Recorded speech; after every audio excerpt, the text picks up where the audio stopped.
Senator Tabitha.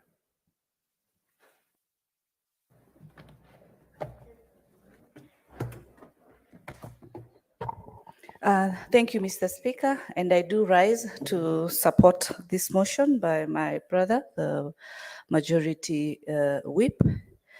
And I say that Article 1(2) is very clear, which talks about representation of the people by the elected leaders. As leaders, the presidential address feedback gives us an opportunity to be able to have the reality feel of the discussions in terms of what the president has been able to share and put across according to the manifesto that was done during the election time. It is very important, Mr. Speaker, because then it gives members or leaders in both houses an opportunity to be able to address facts in a more diplomatic and in a more leadership style, unlike what we've seen previously that has been happening. This is the best platform that Kenyans should know. Then there's room for a national level executive discussion that comes from a presidential level to the members who are elected, so that there is mutual understanding and also there is a level of getting to the bottom of the facts. I just had my brother Senator from Makueni, Senator Manzo, talking about looking at budgets, but what makes it funny is that when he talks about budgeting for corruption, and then I wonder from the side that we come from, of course, representing the government, does the opposition look at working through budgeting on corruption? Because when an elected senator talks about budgets on corruption, it leaves a lot to be desired, because then you wonder from which perspective then he looks at things. He's entitled to his opinion, but as an elected leader, a lot is left questionable, you know. We have had different executives also who represent the government, especially from the ministerial point, having platforms to appear in this parliament, but they also answer to the president. So it is in that platform during these addresses that members can also be able to escalate further issues and be able to have proper discussions as far as when the president is in the house. The best formula, in my opinion, would be within those 3 days of the presidential discussion, a day should be set where the president appears in the National Assembly and has a day with the members of the National Assembly. And a day that is set that the president also is in Senate and has a platform with all the senators, because all the 67 senators represent the Republic of Kenya, despite the political side that we come from. But the agenda and the constitution that we uphold is a constitution for this country. It's not a constitution for Dr. William Ruto. It's a constitution for this country. And the best results that we give to our generations and the generations to come is to be able to have facts that can also be addressed. You realize most of the time that we are having this input, you realize, yes, that we know there's a bit of repeat of the same discussion, but when the debate is narrowed to a fewer minutes, then it gives members a platform to be able to just tackle the issues that have not been tackled. I want to agree with Senator Eddy, one of the good senators in the House, that at times the platform is used for lamentation. Kenyans did not give us this opportunity to lament. Kenyans gave this opportunity because we are the change makers. We are the ones to shape the generations to be.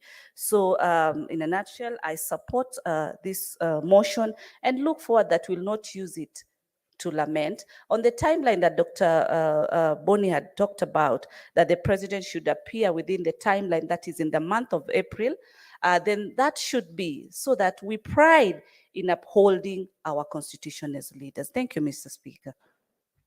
Senator Onyonka. Thank you, Mr. Speaker. It's a great pleasure to have an opportunity to contribute for such an insightful and indeed a good motion. Mr. Speaker, one of the things I would like to recommend and request my colleagues in this House is that anytime we have something that is good, whether it's brought by government or whether it's brought by our side, please let us listen to each other and let us try and look for a middle ground. In the West, they call it the bipartisanship, the ability for us to look at what is good between us as leaders because we agree on those things that would benefit Kenyans most. If we find that there are things we can disagree on, Mr. Speaker, those ones we can then put onto the side and kind of move along, because sometimes democracy is back and forth. The other issue I would like to raise here, Mr. Speaker, is that I would like to encourage my colleagues here that democracy, this thing we call democracy, is not that the winner must take it all. Sometimes it's a give and take. And an idea like this, Mr. Speaker, if it is necessary for us initially maybe to start listening to the president when he makes his speech, his annual address to the nation, if it means we listen to him for 2 days, I don't think there's a problem with that. Neither would it worry many of us if we did it for 2 days. The other issue that I am comfortable, I'm looking forward to as a senator in this House and as a leader, is that I would like, in order for us, Mr. Speaker, as members of the opposition, to be given an opportunity to reconstitute shadow cabinetry. In other words, you find the way the current government and system is set up, we need to have our side also having people look and take many of our cabinet members, many of the government cabinet members to task on issues, even when they come to this House to answer questions.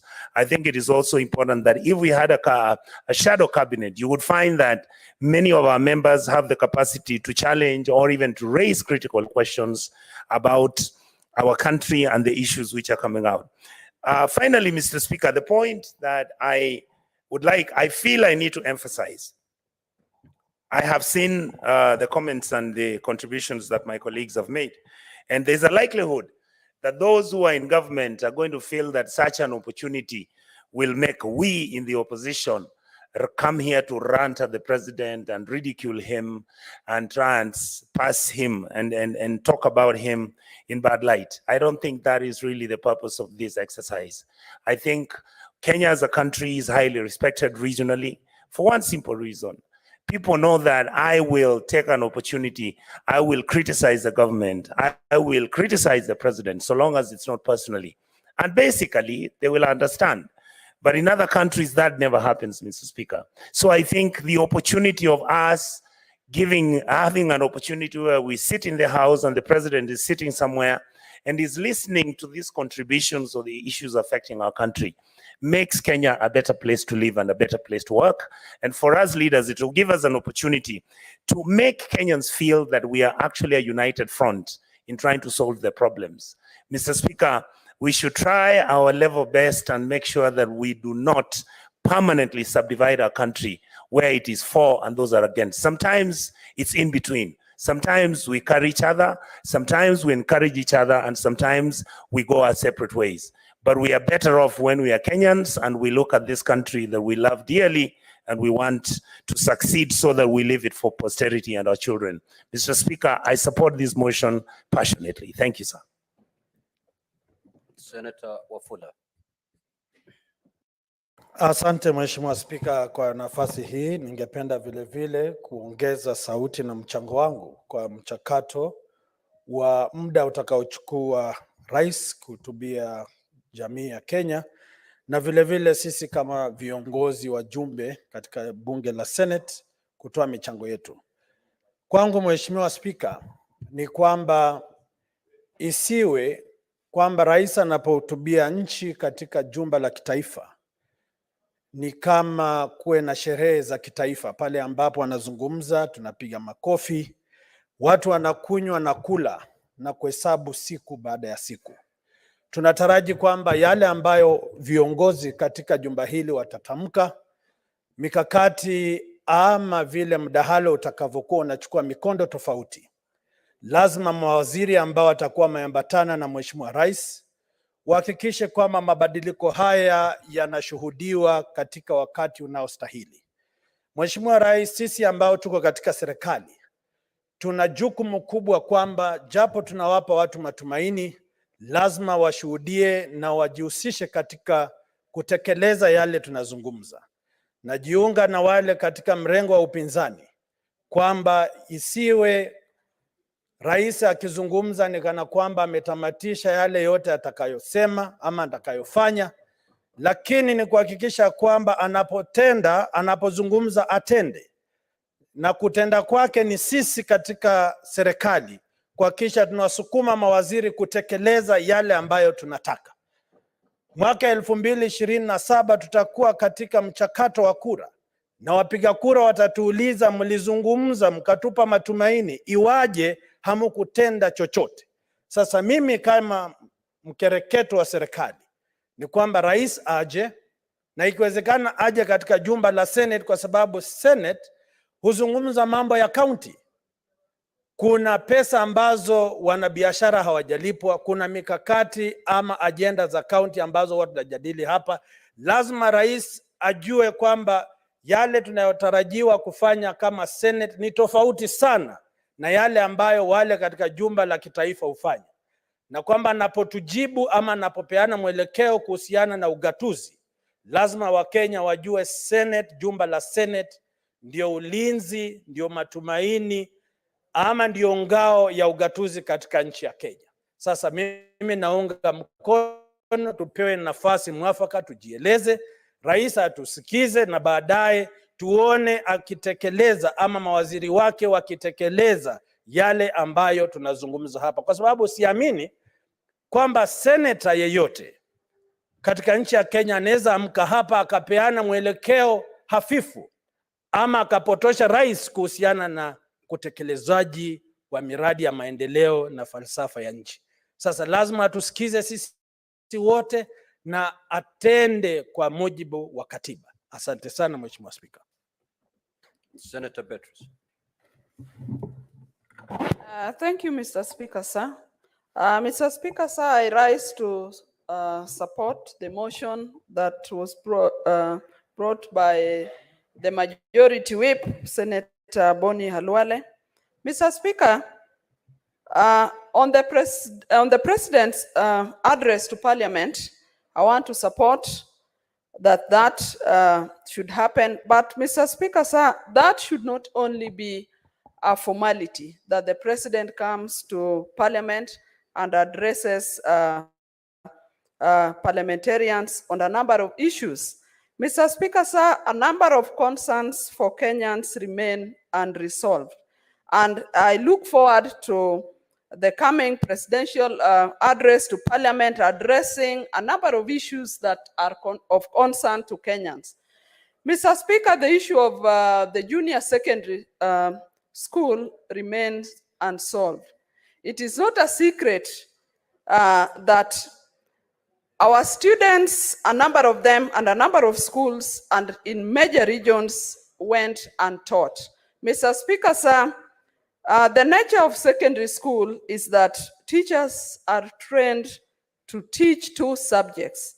But Mr. Speaker, when you look around in most of the schools, there were only 2 teachers that were posted to teach in our schools. And Mr. Speaker, that shows that in most of the schools, a number of subjects were not taught in the whole year. Mr. Speaker, it's not easy to take this for granted because it only means that most of the subjects were not taught, and so that generation will have an education system that is wanting. Mr. Speaker, if that is repeated this year and the following year and the years to come, it means that our products will not be competing with the products from other regions.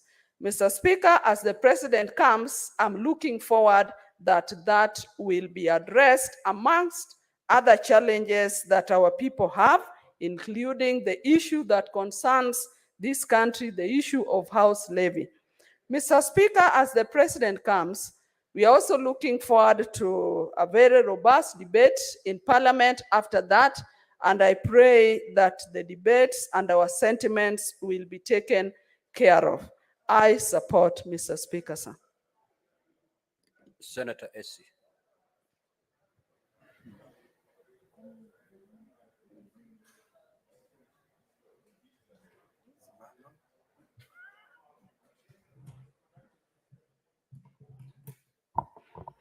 Thank you, Mr. Speaker.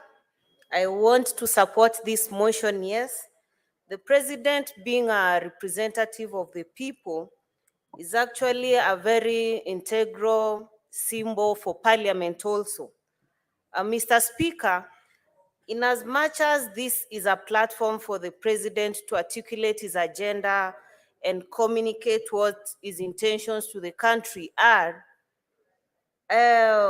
I don't think it should be more about the debating.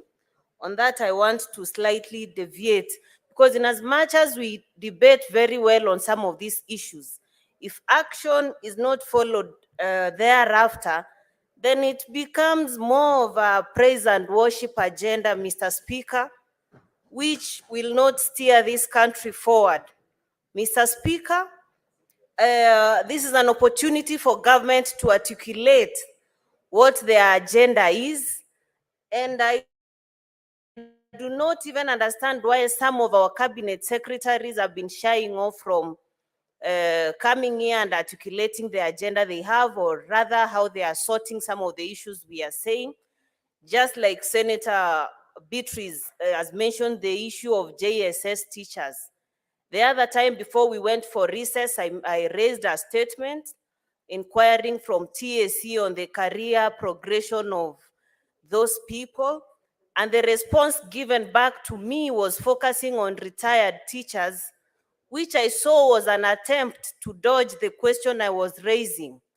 Several thousands of young people watching this engagement this morning are actually looking forward to this house to address some of those issues facing them. So, Mr. Speaker, the president will come and guide us here very well. We are ambassadors of what our administration is doing, but we have a burden of responsibility to also ensure we actualize whatever promises we gave to our people. And I weep for young people, because if sincerely education is the key, then why do we make it so difficult for people who have gone to school? The other time I saw a report by EACC mentioning of people with forged academic papers. We have so many young people lying out there with very good qualifications. Some of them are even going to the graves with unfulfilled dreams, Mr. Speaker. So yes, we are going to support the president articulating his agenda here. In this case, if I actually mention, our president, Dr. William Ruto, has been on the forefront defending what his agenda is, in as much as I take note that we have our own share of challenges, but we as legislators, this shouldn't be a platform of competing to see who's doing what best. This is an opportunity for we to bring our brains together, regardless of whatever political side you are in, so that we tackle the challenges that are facing this country jointly, Mr. Speaker. I beg to support that motion with those remarks. Thank you. Senator Asige Crystal.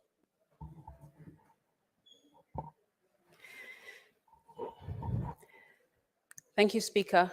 I'd like to take this opportunity to wish you and honorable members a very happy new year. Speaker, I rise to just make one point on this topic. When the president comes and makes his address to parliamentarians twice so far, the parliament grounds is always alight with activities.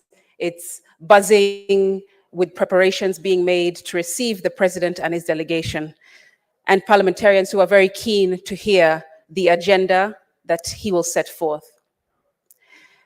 Mr. Speaker, unfortunately, so far, there has been no agenda that I have heard of addressing the constituents that I stand here to represent every single day. Mr. Speaker, twice we have heard the voice of the president, and twice we have not heard the voice of the president speaking on matters of disability inclusion, of equity, and of diversity in this country. Mr. Speaker, in the campaign trail, Dr. William Sami Ruto walked. That's what I said. Maybe my accent is passing the heads of others. Mr. Speaker, when Dr. Ruto went into his campaign trail in 2022, he called many of us people with disabilities. He sat with us in many forums. He picked our brains in terms of what we wish to see this country look like in terms of inclusion.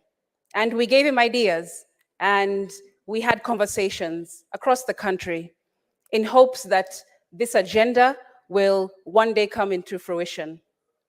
Unfortunately, in the opening of Parliament 2022 and in the State of the Nation address last year, we did not hear our voices or our ideas articulated in the president's address.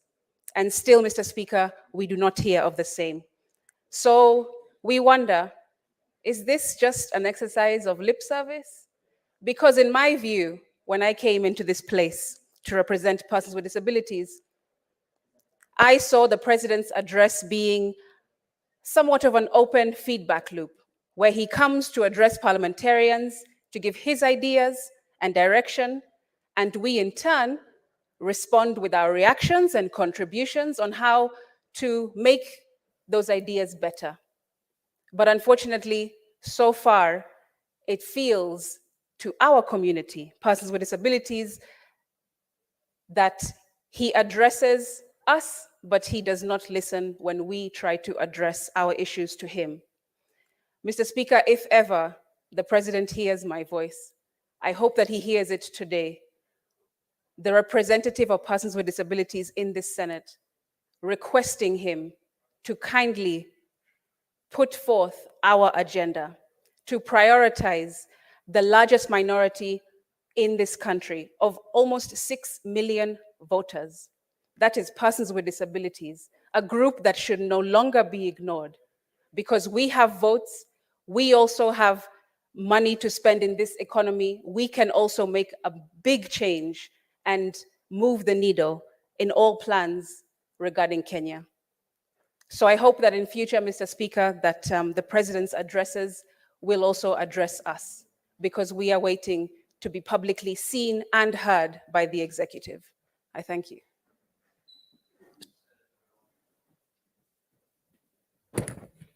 Mr. Speaker, thank you for the opportunity to address this House. Mr. Speaker, on the motion that has been brought before this House or moved by the majority whip, Mr. Speaker, as you will notice, it's referred to as a procedural motion, and that's what it is, procedural. It is a tool designed by the Constitution to give the president an opportunity to come back and account to this House on the mandate that has been placed on him by the Constitution and ultimately by the people of Kenya. Mr. Speaker, when the president comes to address the House, the symbolic address is not just to the House, it is an address to the representatives of the people. Mr. Speaker, those have been elected by the people of Kenya to represent them in the House, Mr. Speaker. And if you will notice, Mr. Speaker, in the functions of the president, that comes in as the top function of the president. And that shows just how important that tool is, not just to the House itself, but also to the Constitution and also to the people of Kenya. And Mr. Speaker, having noted that, then it shows just how important this procedural motion is and why it cannot be trivialized into politics, Mr. Speaker. Because when the president comes to address the House, and as he addresses the Kenyan through the legislative arm, Mr. Speaker, He's coming to give an account of what he has done with the mandate and the implementation of the promise that have been given to the Kenya, especially during the election period, Mr. Speaker.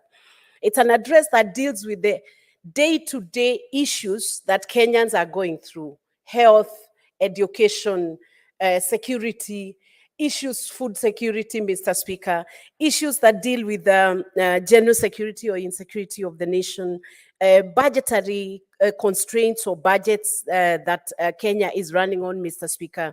It deals with the whole mandate that the executive is working on, Mr. Speaker. And as such, it becomes an important tool through which this House, Mr. Speaker, can also use to address the constituents, because these leaders also are called to account by the people, Mr. Speaker. You know, it's very easy for the members of parliament to put a big focus on the presidents and the address without remembering that equally, as you cascade downwards, the members of Senate and members of the National Assembly will be required by Kenyans to equally give an account with what they have done as a mandate, Mr. Speaker. So, Mr. Speaker, when I listened to one of our colleagues saying that members should address these issues in 2 minutes, then I knew we are misunderstanding the procedural motion that is before this House, Mr. Speaker. One of the things we should not use is to politicize the presidential address. And I'm in total agreement when there is a proposal that the president should sit in, actually hear the members give the feedback, because that feedback is a performance appraisal, Mr. Speaker. And it should be objective, because if the presidency succeeds, the nation succeeds. If the presidency fails, the nation fails, Mr. Speaker. And the minute we recognize that, Mr. Speaker, we will be more keen to come in and give objective criticism when that debate is being done. Give commendations where it is due, give objective criticism where it is needed, Mr. Speaker, and improve the process along the way. The minute we understand how such a tool is supposed to help governance issues, then, Mr. Speaker, it will come to yield for the Kenyans. So, Mr. Speaker, I rise to support this motion, and I rise to say that it should not be trivialized, and the tool should be dealt with as an important tool and given sufficient time, Mr. Speaker. One other thing I wish to note, Mr. Speaker, ni kwamba Senator mmoja kati yetu, Senator Wakoli, Senator Veronica, you're totally out of order. You need to stick on the language that you chose first to make a Mr. Speaker, why I switched that language and I stand advice, Mr. Speaker, was to commend Senator Wakoli Wafula for being very good in Swahili. And I wanted to state it in Swahili and to say that when he's next taking tea among the senators, he should be taking 1 minute to instruct the senators on how to address the nation sometimes using the Kiswahili language and promoting the Kiswahili language among the Kenyans. That's why I was switching the language, Mr. Speaker. Thank you. Senator Kavindu.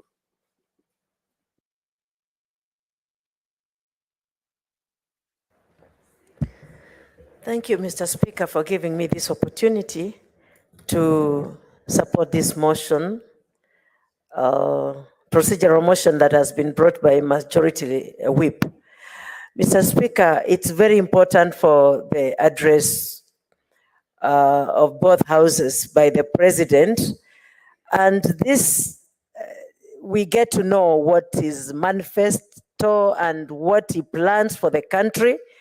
And again, also, Mr. Speaker, I do support that he should also, after the address, sit in the House and listen to the debates about his address, because this one will enable him to know what he has been able to do and what he has not been able to do, because many of the times, Mr. Speaker, leaders are surrounded by people who only tell them what they want to hear and only want to praise them even when they have not done some things. They don't have the strength to tell them the truth.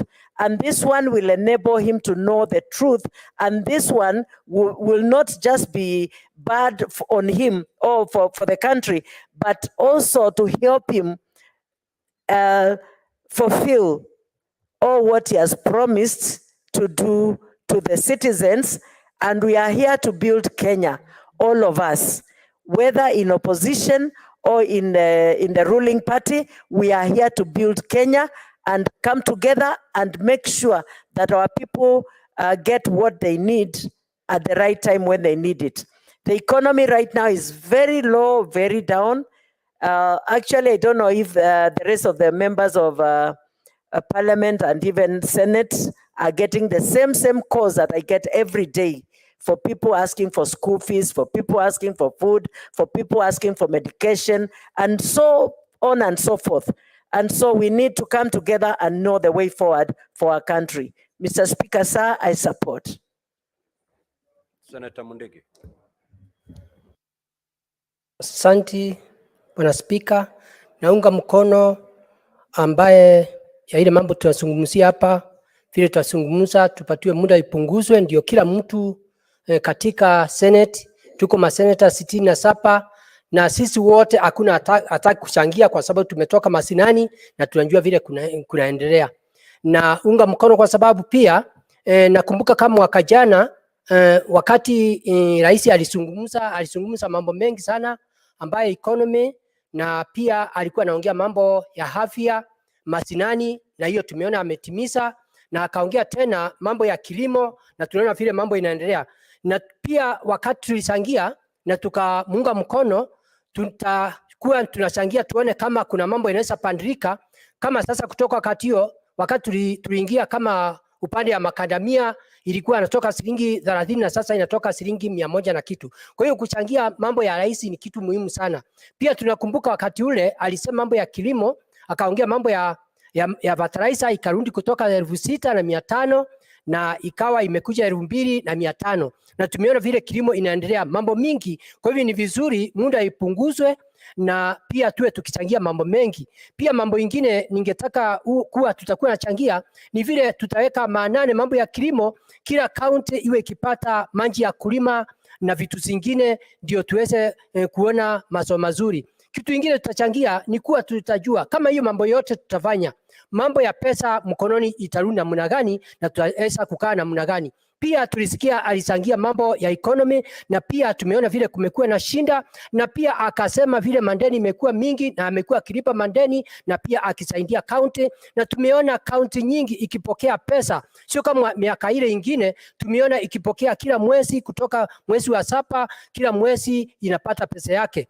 Na pia mambo ingine tutachangia ni mambo ya pia Kenya yetu, vijana wetu na wasichana, vijana wamewachiliwa na mambo ya pombe na dawa ya kulevya. Kuna wakati utafika ukute Kenya haina vijana ama haina familia, kwa sababu kama hiyo mambo kama haitachukuliwa hatua, ndio tuone kama kuna uwezo kama kila county inaweza patiwa pesa ya kuwa ikipeleka hao vijana kwa mafunzo mambo ya madawa ya kulevya na pombe, ndio waweze kukaa vizuri kwa familia zao. Kwa hiyo asante Bwana Spika, naunga mkono.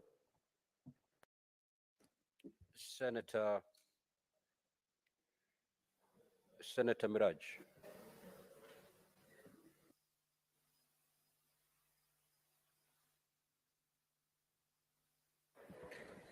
Asante Bwana Spika kwa kuweza kunipa fursa hii adhimu na mimi niweze kuunga mkono mswada uliopendekezwa na kiongozi wa wengi, kiranja wa wengi hapa bungeni Bwana Khalwale, ili kuweze kupunguzwa muda, ili kila mjumbe aweze kuchangia katika speech ya rais anapozungumza na sisi wabunge ama wajumbe wa taifa hili.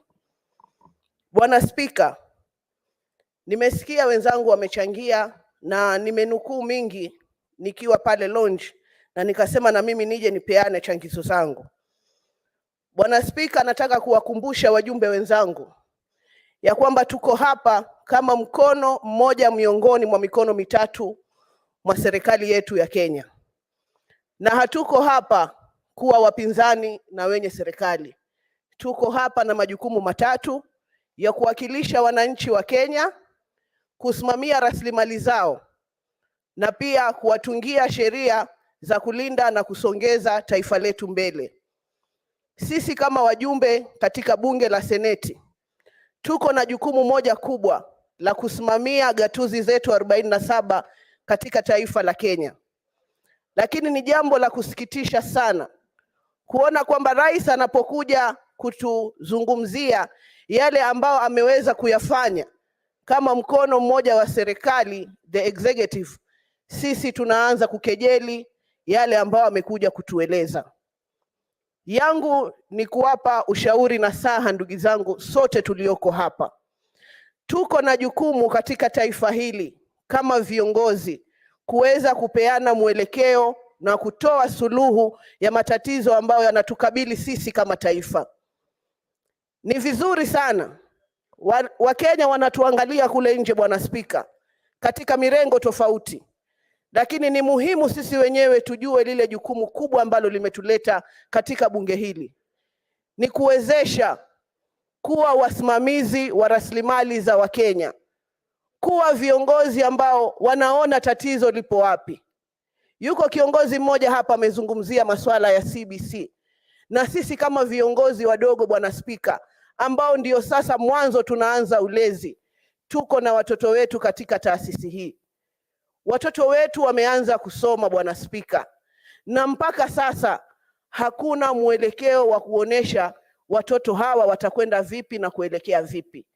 Kando na kuwa wengine wetu tunasemekana kwamba ni vibaraka wa serikali, mimi nataka kuwakumbusha wajumbe wenzangu hapa, mimi ni mjumbe wa kike ambaye nimepewa fursa kuweza kuja katika nyumba hii kuweza kuongea masuala ya kijinsia na kuwasaidia kuongeza na kutilia pondo pale ambapo naona kuna sheria zinatungwa na zinatuumiza sisi kama kina mama, ama nichangie kuonesha ni njia hii tukiifuata itasaidia kina mama na vijana katika taifa hili la Kenya.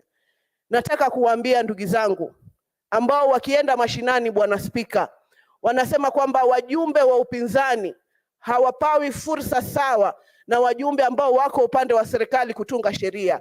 Huo ni urongo wa mchana. Hapa kila mtu ako na fursa ya kutunga sheria na kuchangia hisia zake ili kuleta suluhu katika taifa la Kenya. Tuko hapa ili kuweza kuwasaidia Wakenya. What is your point of order, Senator Eddy?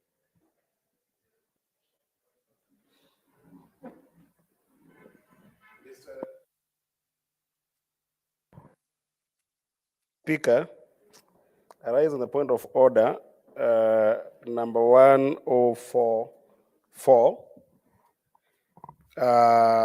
and also actually limiting debates actually, Mr. Speaker. I think that it's not in order, and I never want to interrupt my sister Senator Miraj, because I enjoy the tantalizing Swahili that she brings into this house. But I think that, Mr. Speaker, the topic that we have here and the discussion that we have here is whether we limit the debate, the debate on the presidential speech, and is not in order for the wonderful senator from Mombasa and nominated to actually suggest that there are members from the opposition side who are, claiming some claims that she knows best, which have got totally no relevance to this particular conversation, Mr. Speaker. So could she just limit a debate to the matter at hand and not the hisia za what she calls the hisia za watu wa huku? Asante sana. Again, Senator Eddy, what is your the standing order that you're relying on? 114. Doctor,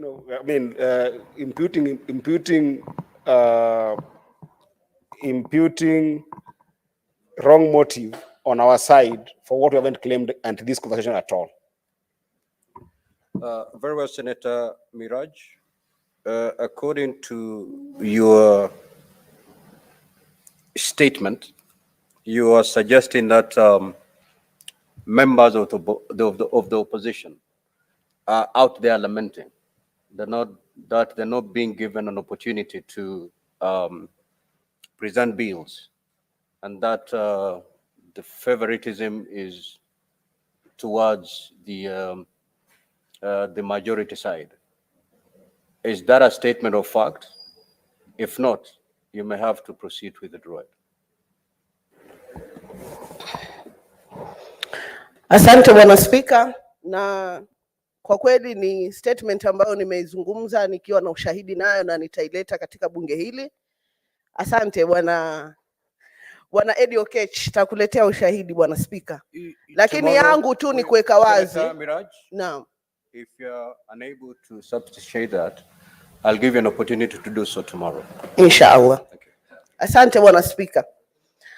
Yangu ni kwamba Bwana Spika, nikizungumzia na nikimalizia, sisi hapa tumekuja kama Wakenya ili kuleta suluhu na kutatua matatizo ambayo yanatukabili kama Wakenya. Ni vibaya sana kuona viongozi wa upinzani, ndugu zetu ambao tunakunywa nao chai na tunapiga tu story kama kawaida, tunapofika katika jumba hili wanaleta siasa nyingi. Mimi niko tayari rais aambiwe pale anafanya makosa ili huduma kwa wananchi ziweze kuafikiwa kwa malengo. Asante Bwana Spika. Senator Mariam.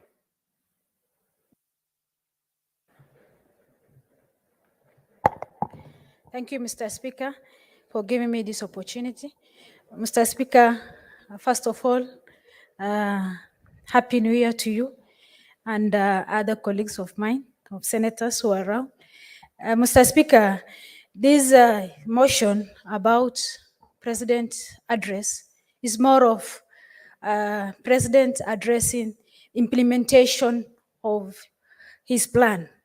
Mr. Speaker, the last President address, the President omitted ASAL counties, specifically pastoralist. So I urge to the President, this time he will cater for the ASAL counties for the implementations. On that scenario, on that issue, there is a road which has been given to Mande Elwak to Mande Ramo, which is financed by Mariam, yes. Senator Mariam. If you look at your order paper, you'll see the motion that is being discussed now. We are not debating the address by the president that was done last year. We are debating the motion as read to you and as moved by the majority leader. So just speak to that motion. Thank you, Mr. Speaker. Yes, I know it is a motion for the limitations, but because the president's address is more of implementation of his plan. So now when he's doing his plan address, I'm just reminding that last time there is omission of ASAL counties. Now I predict there will be implementation of some activities in ASAL area. I know the motion is about the limitation of President's address. Thank you, Mr. Speaker. Senator Gloria Oroba.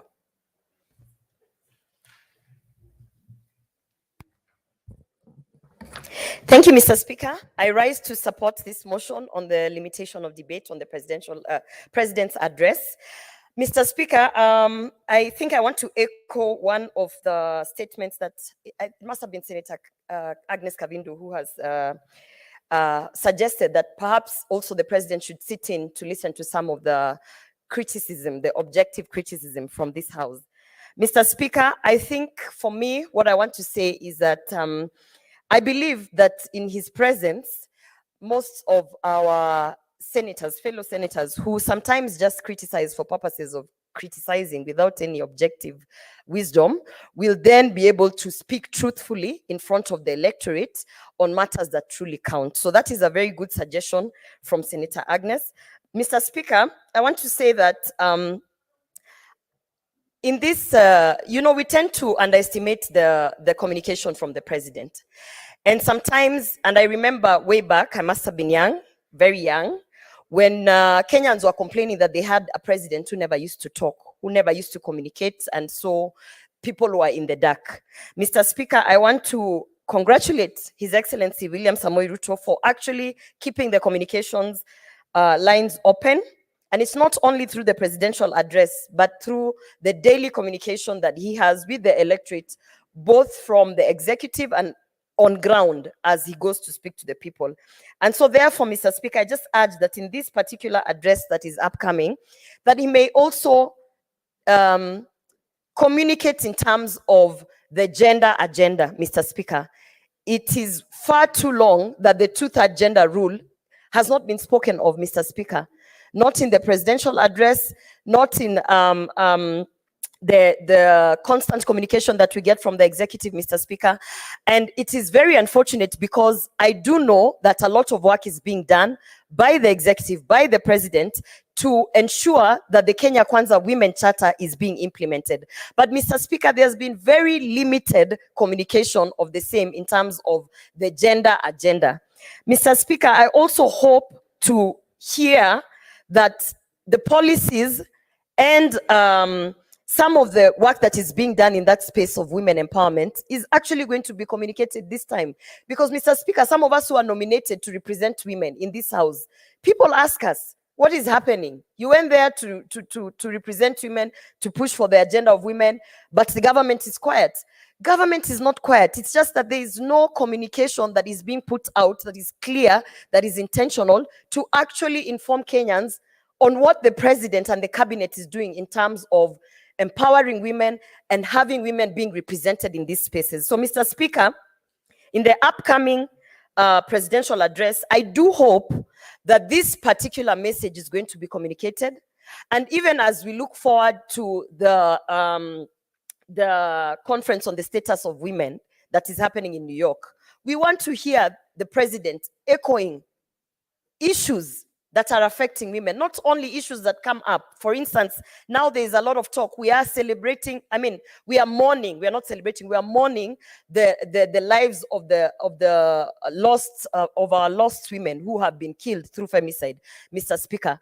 We want to hear what those offices that have been mandated to represent women and to protect women through the cabinet, through the executive, what they are doing. So, Mr. Speaker, I support this motion because I do believe that all 16 nominated women in the House will then get time to speak and air their views in terms of the gender agenda, and also to be able to question or to objectively criticize on the work that is being done in that space, on the representation of women and the policies and the projects that the Kenya Kwanza government has for the women of Kenya. Thank you, Mr. Speaker. Senator Munyahaji. Asante Mheshimiwa Spika kwa kunipa fursa hii kuchangia hoja ya kuweka muda katika kujadili hotuba ya rais ambayo inatarajiwa nafikiri mwezi wa 4. Mheshimiwa Spika, kwanza nachukua fursa hii kukutakia wewe binafsi na maseneta wote mwaka mpya, mwaka 2024 wenye manufaa na afya njema katika mwaka huu mpya. Mheshimiwa Spika, pili, tuamshukuru Mwenyezi Mungu kwamba ametufikisha mwaka mpya na tuko tayari kufanya kazi katika kujenga taifa na kuhakikisha kwamba maisha ya Wakenya yamebadilika. Mheshimiwa Spika, hoja hii ni muhimu sana kwa sababu tumeona kwamba mwaka uliokwisha watu wengi hawakupata fursa ya kuweza kuchangia hotuba ya rais. Na hotuba ile, Mheshimiwa Spika, ilikuwa na mambo mengi ambayo ni kinyume na hali halisi ilivyo katika nchi yetu ya Kenya.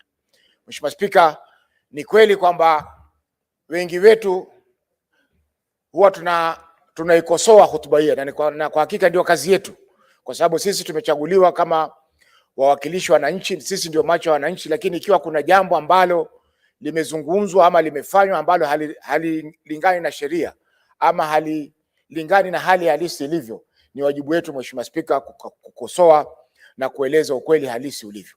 Kwa hiyo Mheshimiwa Spika, tutapata fursa ya kuweza kukosoa hotuba hii, na wengi wetu wale ambao wako katika upande wa serikali wao wanajiona kwamba ni serikali zaidi kuliko wale ambao wako katika mkono wa serikali, yani executive.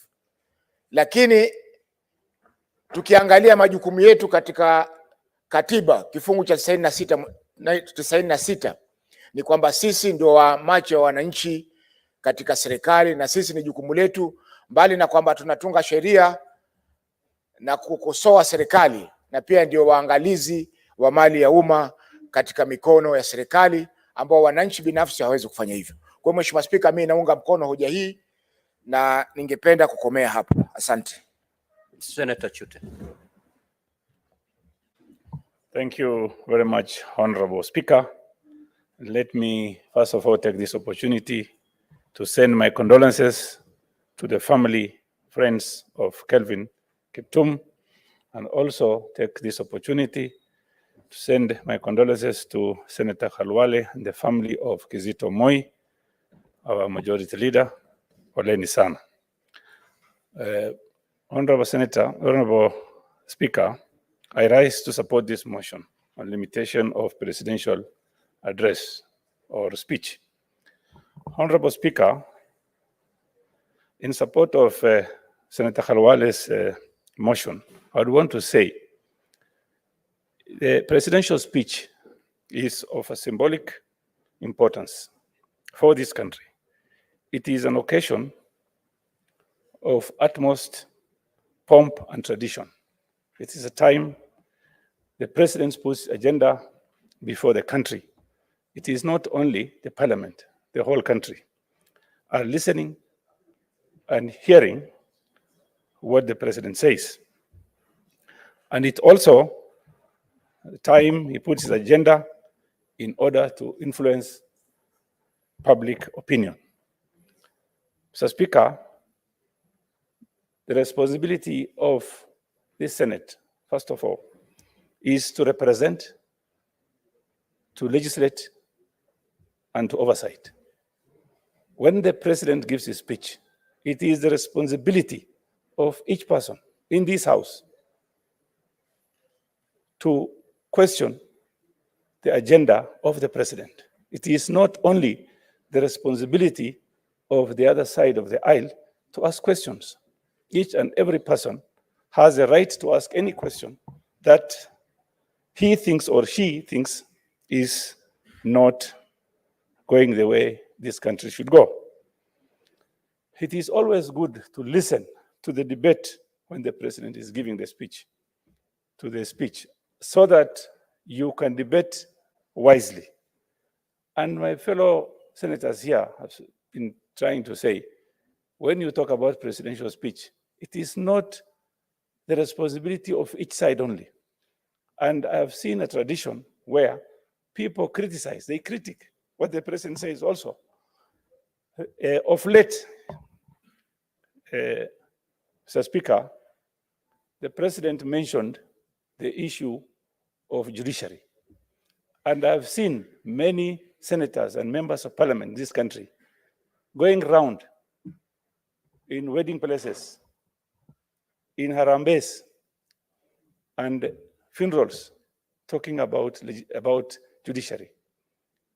And I would want to say, if the president says something, if he says, whether it is right or wrong, there is no point or reason why one side of the government should attack the other side of the government. And I think when the president gives speeches, if you have anything to ask, if you have anything to say, each and every person in this house should say, Mr. Speaker, I support this motion. Asante sana. Senator Boni, you may proceed to reply. Thank you, Mr. Speaker. Mr. Speaker, I rise to reply, and I want to thank all colleagues for the issues that you have raised. Of greatest interest is what was brought up by the Senator for Tana River, who first proposed the need for us to make this debate on the presidential speech inclusive to the extent that the president should be requested to be sitting in during that debate. Mr. Speaker, this quickly invites you and the House to think about changing the standing orders. If we change the standing orders to allow cabinet secretaries to come to the House, we can also change standing orders to ask the president to sit in during debate. I think this is a very innovative sort of thinking we should not just be talking to the air. We want the president to listen to us. And because there are many presidents in waiting in this house, it's good for him to hear what the future presidents that will succeed him will be commending on his thoughts and programs. With those many remarks, I reply. Now, honorable senators, pursuant to Standing Order 84-2, it is my determination that this matter does not affect counties, and therefore voting shall be by voice. And I'll proceed to put the question. That pursuant to Standing Order 27-6, the Senate resolves that the debate on the motion on the presidential address shall be limited to a maximum of 3 sitting days with not more than 15 minutes for each senator speaking, excluding the mover in moving and replying, who shall be limited to 30 minutes in either case, and the Senate Majority Leader and the Senate Minority Leader shall be limited to 30 minutes each. Will as many as of that opinion say aye? Will as many as of the contrary opinion say nay? The ayes have it. Next, order clerk. Order number 11, the Wildlife Conservation and Management Amendment Bill, Senate Bills number 46 of 2023, first reading. A bill for an act of parliament to amend the Wildlife Conservation and Management Act and for connected purposes.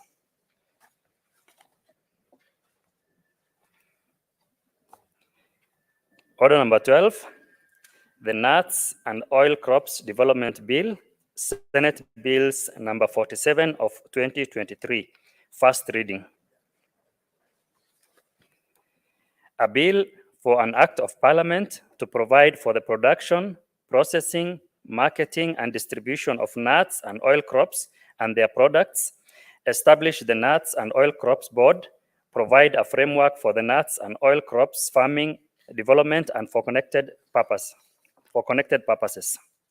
Next order. Order number 13, the Constitution of Kenya Amendment number 2 Bill, Senate Bills number 52 of 2023. A bill for an act of parliament to amend the Constitution of Kenya.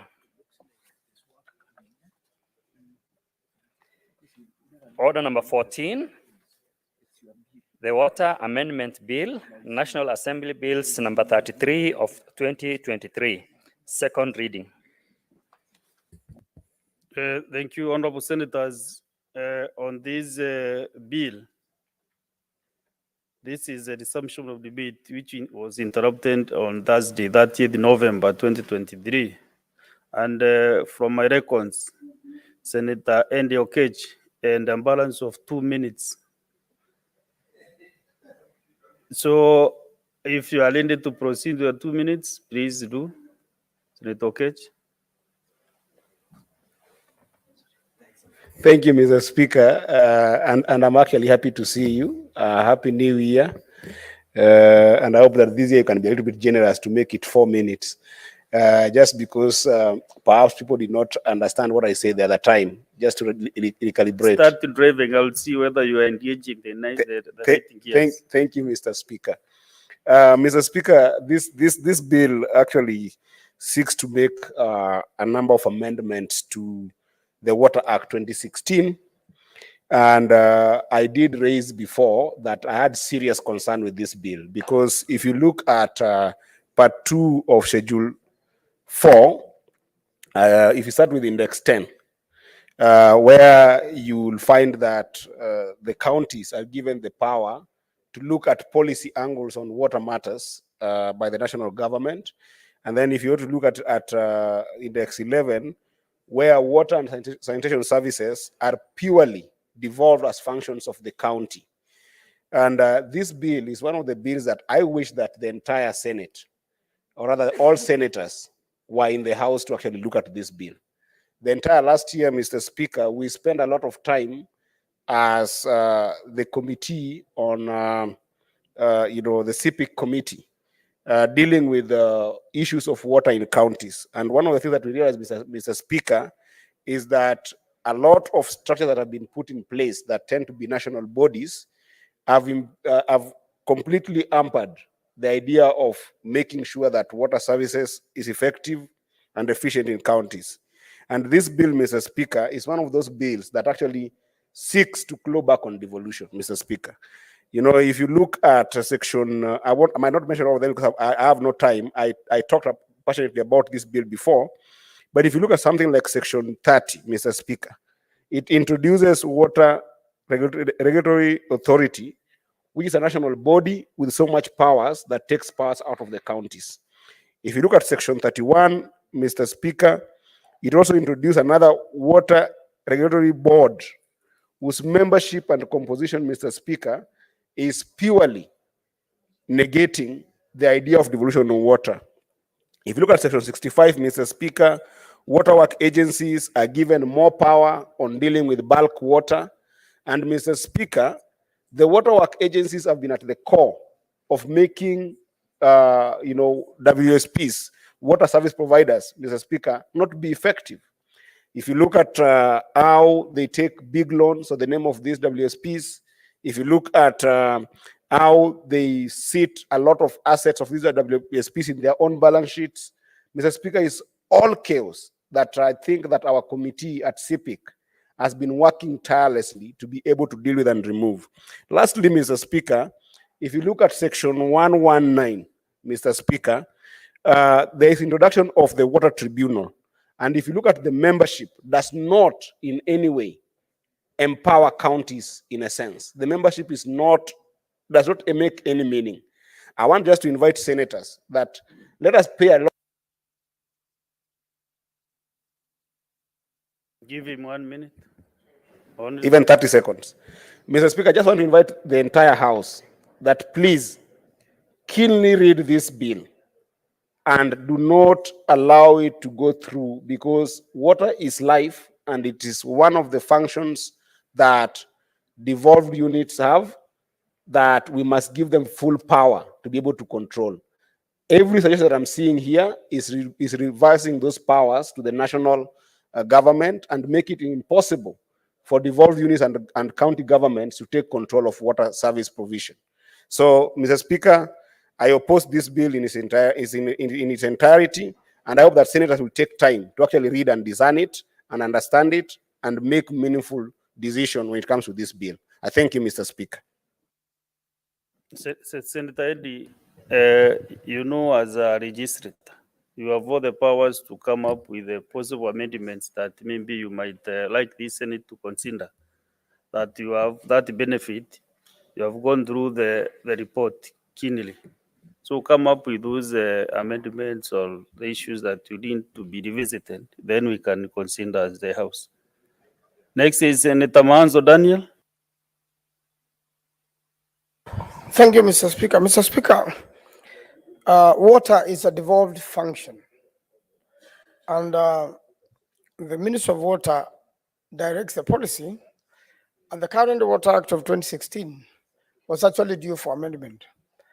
And the Department of Water has been struck by a lot of confrontations with the stakeholders, and that's why their regulations never went through, and in fact they ended up in court. And right now there's a lot of confusion. And you see, regulations come from the Act. Now that the Act is going through regulations, amendments, and we have just received this Act now from National Assembly. Now that's a devolved function, it has come to us. It would have originated from us or would have originated from every house. It is very important that we make sure that devolution is taken care of in this Act. Unfortunately, most of the amendments, which are really mangled up, and a very professional job was probably not done on this, it is important to look at each section with a lot of keen interest. When you go to the practicality of its implementation, there are a lot of issues. Mr. Speaker, in my county, is Twake Dam, which should have been completed years ago. But out of mismanagement, and the Minister of Water and the Minister of Finance, Treasury, there has been postponement year after year of the completion date of this particular dam. The contractor is actually very frustrated, having not be able to work alone, has to work with the ministry, and for especially money delays. As soon as there was a new government and on the rearrangement of budgets, 5 billion shillings were removed from this project, which is internationally funded. It's not funded from here. And by the time we got that money back to Twake Dam project, another 1 billion was removed again, by National Assembly Budgeting Committee. And this keeps on creating confusion. First of all, change of administration. When there is change of administration ministers, the government enjoys perpetual continuity.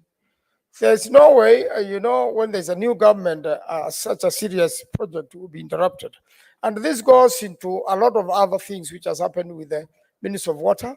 Hence, the regulations which should have come to this house never did, went only to National Assembly, purported to have been implemented, and then stakeholders went to court for lack of proper public participation. And the court is insist on the matter. But there has been a proposal that so that the sector stops suffering, that parties come together, we register consent, because this house has also been sued. We register consent so that there may be continuity in the country. That is avoided when you make proper law to begin with. And just as Senator Eddy has said, there are so many introductions into this law which reverse the gains of devolution to the national government. In fact, the Constitution has already directed that water services are devolved, and the government can only, the national government can only give,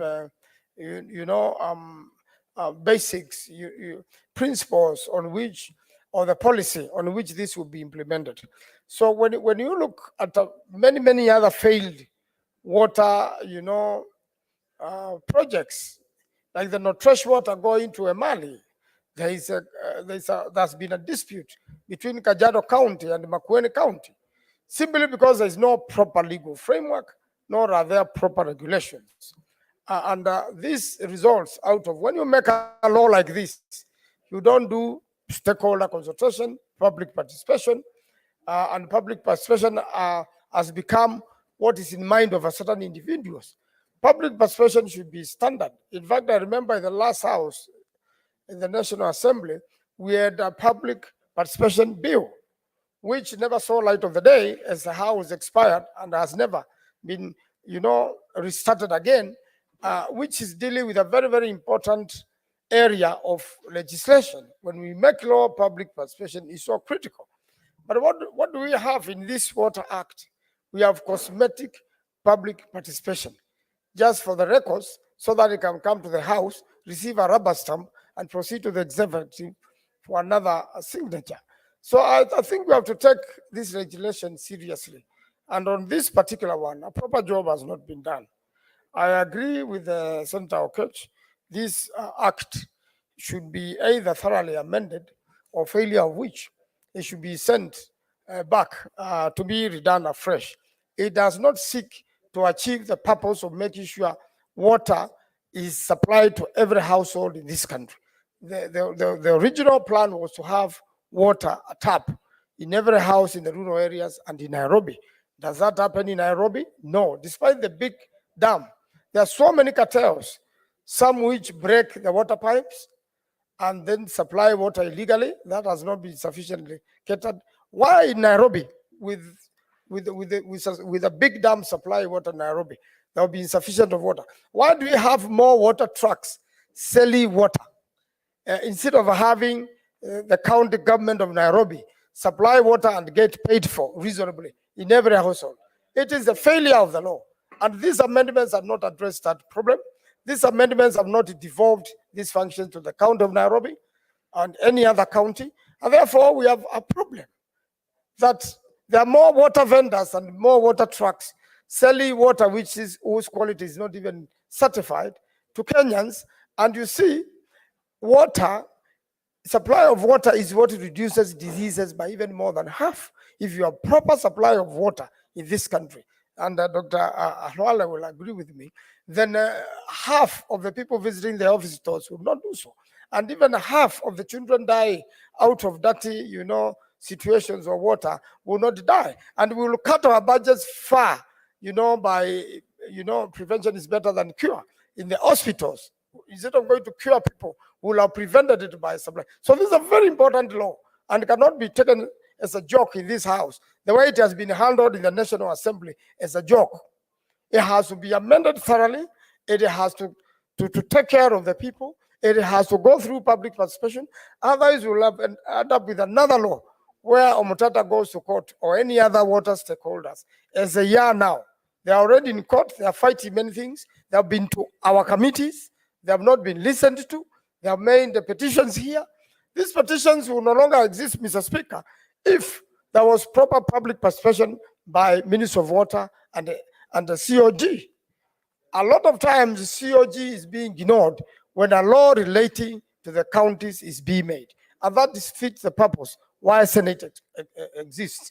I've just given the good example of the installation of Thwake Dam, which is just a total mismanagement by people seated in the Ministry of Water and people seated in the Ministry of in Treasury. When you go to Treasury, they take you back to water.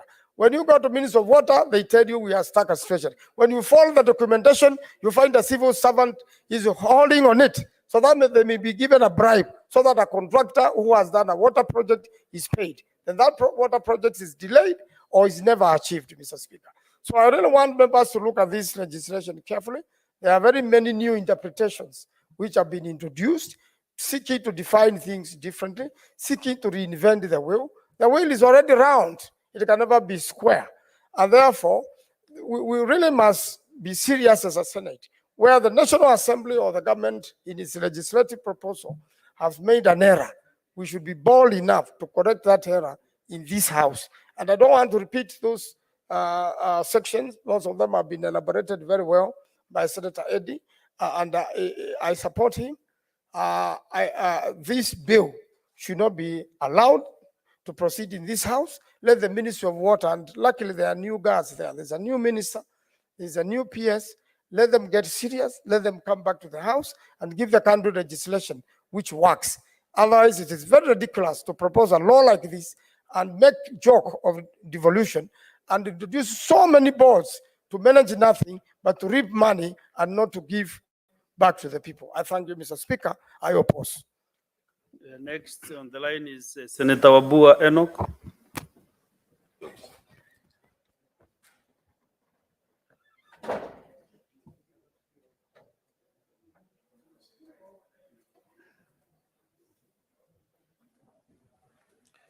I thank you, Mr. Speaker, for this opportunity to also make a contribution to the Water Amendment Bill, Bill number 33 of 2023 from the National Assembly. Mr. Speaker, from the onset, let it go on record that I oppose this bill. Mr. Speaker, in opposing this bill, I want to remind my colleagues, and I've agreed with Senator Khalwale that this session we will do serious debate on matters that come to the floor of this House. Mr. Speaker, let us be reminded, all of us, that one of the key responsibilities of this Senate, especially sitting in plenary, is to defend the interests of counties and their governments. So, Speaker, a casual reading of the Constitution, the fourth schedule, section 2, that section lists water services as a fully devolved function, which means then all matters water fall under the jurisdiction of county governments. The Speaker, one of the things that this bill is trying to do is actually an attempt, a blatant attempt, to claw back on devolution. Because if you interfere with one function that is devolved, then you're essentially clawing back on devolution. Why do I say this, Mr. Speaker? I will narrow my argument to only two issues. First, look at the constitution of the Water Tribunal as proposed in this amendment bill, clause 119. The entire tribunal consists of national government actors, people seated at the national level. And you ask yourself, why did the proposer of this amendment even think of including a member of the county, the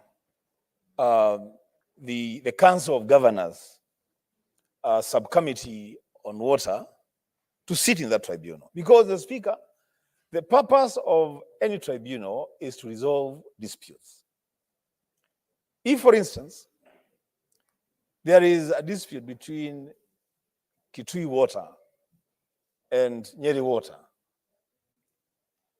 how does the tribunal composed of national government actors resolve a matter that involves two counties without the involvement of those counties? The Speaker, some of these things don't make sense. And you know, the Constitution is very clear that any legislation that goes against the provisions of any section of the Constitution is null and void to the extent of the conflict. So at that point, the Speaker, to the extent that water is a devolved function and people are supposed to be arbitrating and resolving disputes on matters water in counties, those people, they don't consist of players from counties. To that extent, then this law falls flat on its face. The Speaker, the second matter is on the bulk water supply. The Speaker, this is also very ridiculous. The provisions here are very ridiculous because it is very clear in the Water Act of 2016 that bulk water supply is a function of water service providers. Now, this amendment seeks to remove that function from water service providers, including the Laikipia water service provider, from Laikipia and bring it to Nairobi under what they are calling waterworks development agencies. The Speaker, how now will national government agencies be able to regulate and manage and do reticulation of bulk water in the 47 counties in this country? The Speaker, this thing doesn't make sense. Again, the Speaker, to the extent that this provision violates the Constitution, this law, this amendment must fall flat on its face. The Speaker, as I conclude my submission, let me just remind my colleagues that it should actually concern us that an amendment to the Water Act should come from the National Executive. To the extent that that amendment is coming from the National Executive, a ministry of the National Executive, that alone must concern us as a Senate. And as it concerns us, we should also challenge the Council of Governors.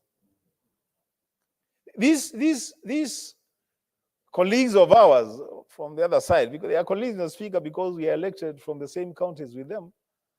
At times, I know of senators here who garner even more votes than their governors. but when they get there, they start behaving funny.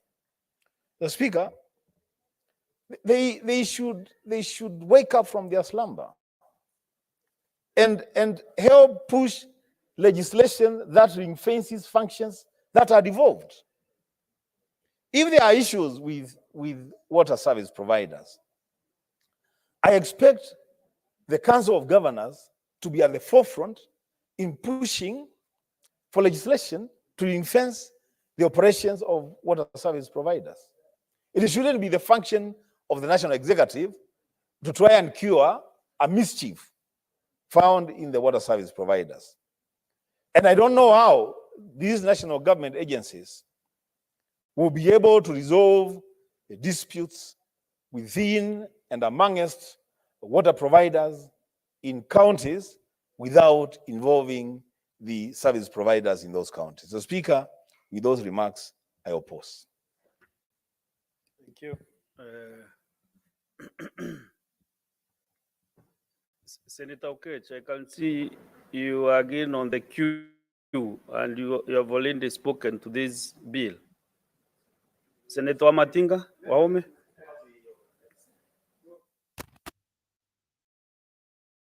Senator Matinga. Thank you very much, Mr. Speaker, sir. I stand to support this bill with amendments. Mr. Speaker, sir, I sit in the Water and Lands Committee where this bill has been discussed. We've held various public participation with various stakeholders who have expressed their reservations, some their support, and some of the amendments that needs to be done. Mr. Speaker, sir, we know the Kenya Kwanza government intends to make water a tradable commodity. And therefore, it is important to come up with a framework that makes water business bankable business. As good as that may be, Mr. Speaker, it is also important to note that water supply being a devolved function, the county governments which have been starved of the budget from the line ministry, they are left to do the reticulation.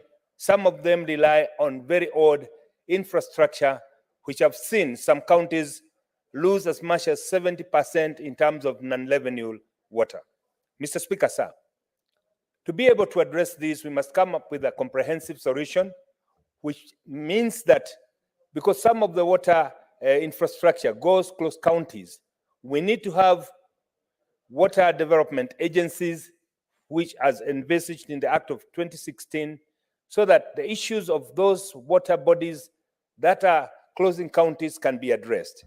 It is also not lost to us, Mr. Speaker, sir, that water development of water infrastructure is quite a costly affair. Some of the mega dams that are proposed by the KK government cannot be realized within our budgetary allocation. Looking at the balance sheet of this country, Mr. Speaker, it is important that we come with options that will make this realizable. And that one is one of the ways to make water a tradable commodity, as electricity is, as roads are. Mr. Speaker, sir, having said that, it is also important to note that water being a devolved function, we need to reinforce the operationalization of the Act of 2016 by empowering the water service providers. This cannot be done, Mr. Speaker, sir, with the kind of a small budgetary allocation that they get. Therefore, it is important for us to change the way the approach we've been using. We must be deliberate on having a paradigm shift in the way that we approach the financing of this infrastructure. Left to the counties, Mr. Speaker, some counties will never be able to provide their citizens with water because the budgetary allocation and the infrastructure, and some of them even the technology required, is not available at that level.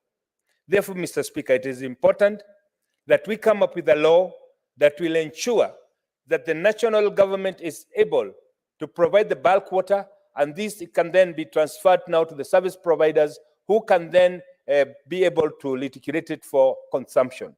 The same applies for irrigation, Mr. Speaker. We know, like the High Grand Falls Dam that's proposed in the Rakanithi County, costing about 500 billion. There is no way that county, which receives just a couple of billions will be able to ever realize that. But looking at the benefits, the long-term benefits, looking at water as a tradable commodity, looking at the benefits of such a dams, it is important that we put a legal framework in place that will encourage investors to come in the country, or even local business people to team up and be able to put up mega dams that will have several advantages. We know, taking for example like the High Grand Falls, it will be producing about 1,000 megawatts. That alone, Mr. Speaker, sir, would be enough revenue to pay for the cost of the construction of the dam, not to mention about thousands of acres that will be brought under irrigation. Therefore, Mr. Speaker, as much as we in the Senate are here to protect devolution, promote devolution, and see devolution work, we must also be pragmatic enough to realize that some of the functions that are supposed to be devolved cannot be achieved with the kind of small budgets that are allocated. And we also must be alive to the fact that some of the functions, especially in the water development in infrastructure, we have close-cutting issues that lies in multiple counties.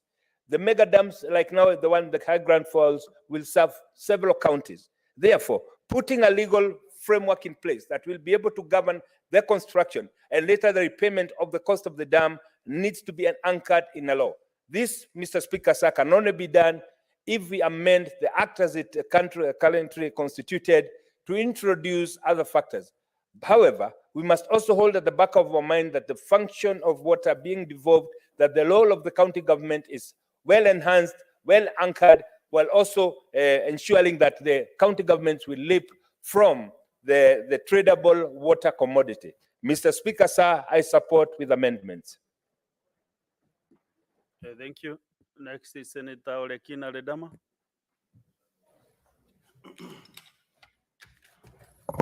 The minority whip. Thank you, Mr. Speaker. Is it going on? Okay. Thank you, Mr. Speaker.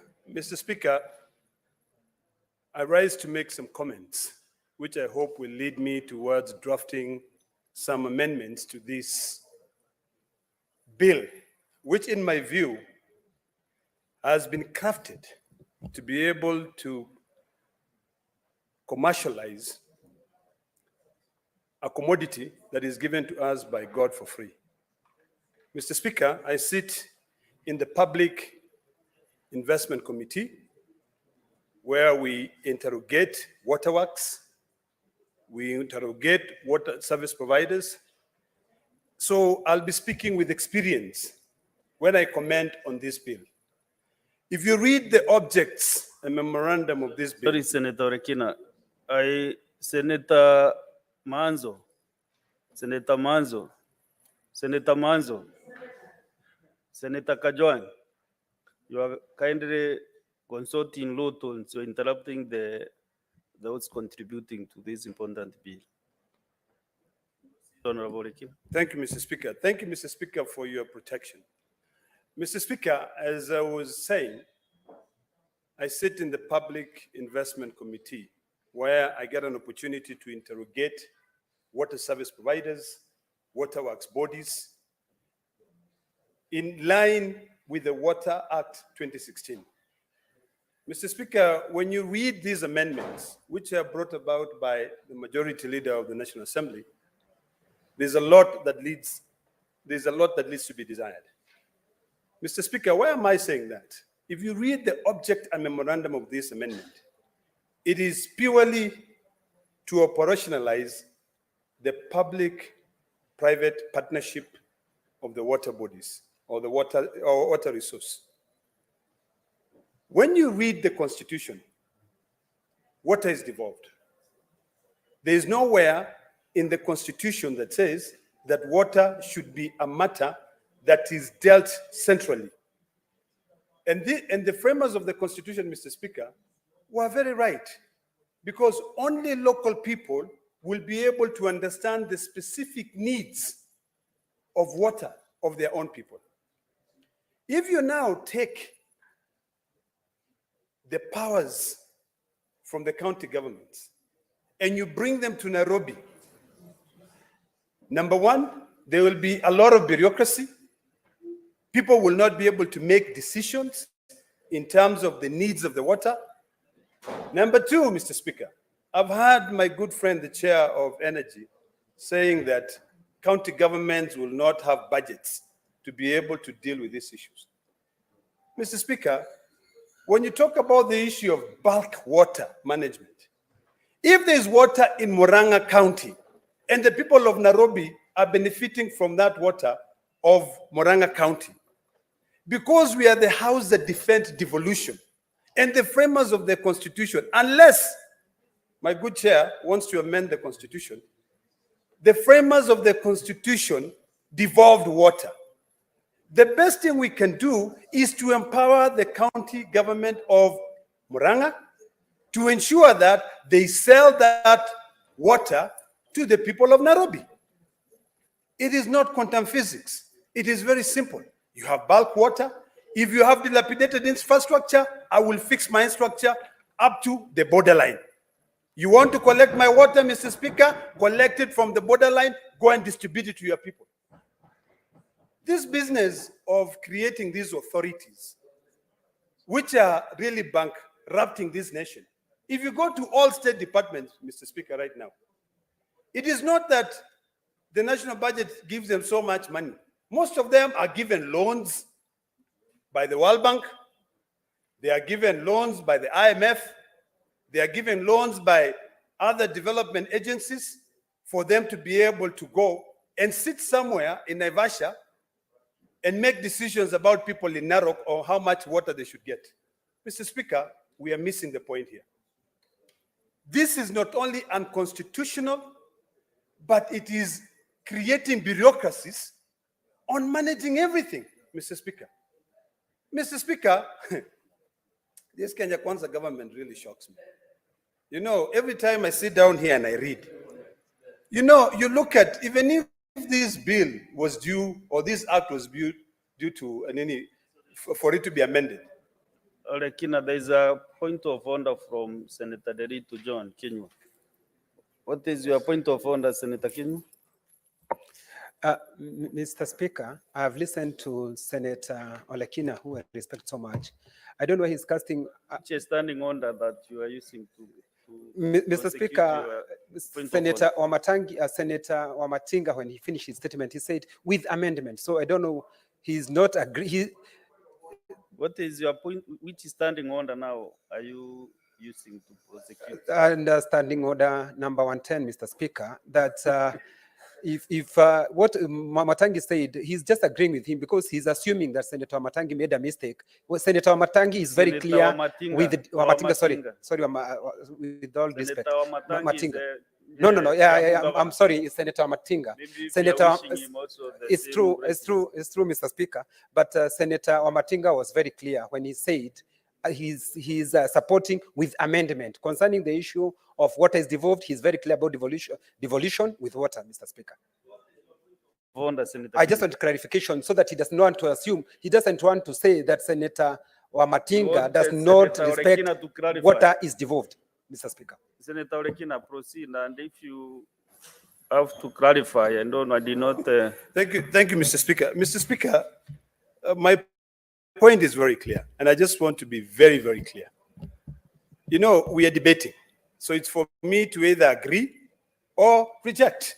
And in my debate, I just pointed out clearly that what my good friend, the chair of energy, has said does not hold any water, because he said county governments do not have budgets to be able to control their resources. And I said, even the national government is relying on the IMF and the World Bank to borrow loans. And the object and memorandum of this bill, Mr. Speaker, is very clear. And I hope that my good friend, the commissioner, can be able to read it. It says, the principal object of the bill is to amend the Water Act 2016 for the purpose of operationalizing public-private partnership in the water sector. And I said, which I continue, that I have a serious problem with the policies of this Kenya Kwanza government, because everything has become commercial. Mr. Speaker, the power that now are being given to the cabinet secretary here, and the cabinet secretary does not really care about county government Senator of Meru. Orekina, there is another point of order from Senator Wamatinga Wahome. Mr. Speaker, sir, I just wanted to inform my colleague that I did not say that the county government do not have the budget. I said with the But kind you of know, you must- allocation that the you county must seek governments his get, consent. that is point of information. With the kind of allocation that the county governments Has he get. accepted that invitation? Yes, yes, he Is has interested to be accepted. informed? Yes, he's accepted. Mr. Speaker, you know, my chair, him and I just came out from another committee while we were concerned about the cabinet secretary's decision and the powers that they have. But that's for another day.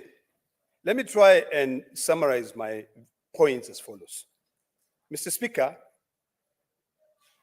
I firmly believe that it's about time, with the help of the Secretariat, that we set up a committee that scrutinizes bills that are seconded to this House from the National Assembly.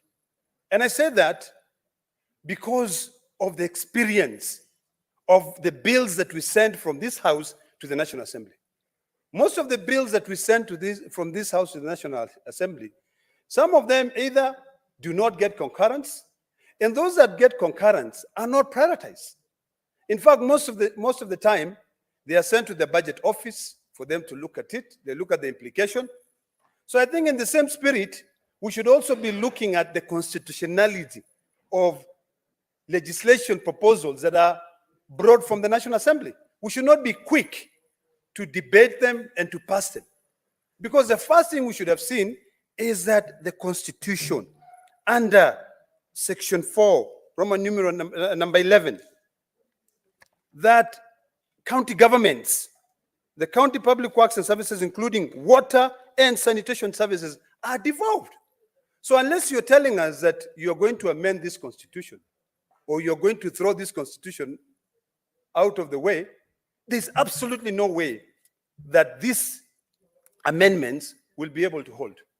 If we are pushed to pass these amendments, someone will go to court, and someone will ask the same question that I'm asking here today. Why can't we not empower Murang'a County, which is providing water to Nairobi County, to be able to sell that water and make money for the people of Murang'a? Why should we create another body that has the powers to borrow money so that it continue dipping us deeper into the hole of debt? Mr. Speaker, the advantage of leaving water services, the county governments, are very clear. It allows for proper public participation. It allows for the people on these counties to be able to get water because they know they are the only ones who understand their needs of water. Now, if you tell me that decisions will be made in Nairobi, with all this bureaucracy, by the time water is distributed in Narok, you know, a child would have already finished primary school and gone to high school. So, Mr. Speaker, I think this bill is ill-advised. I think we need to start thinking about the future of this nation. One thing which I want us to remember is that governments come and go. Politicians come and go. But this country called Kenya must remain and will always remain. So this year, since we have agreed to be able to debate issues, pass legislation that will be able to support this nation, we must come up with amendments to the law that will be future-centric. It will not be laws that will be able to enrich a few individuals. Because the moment you say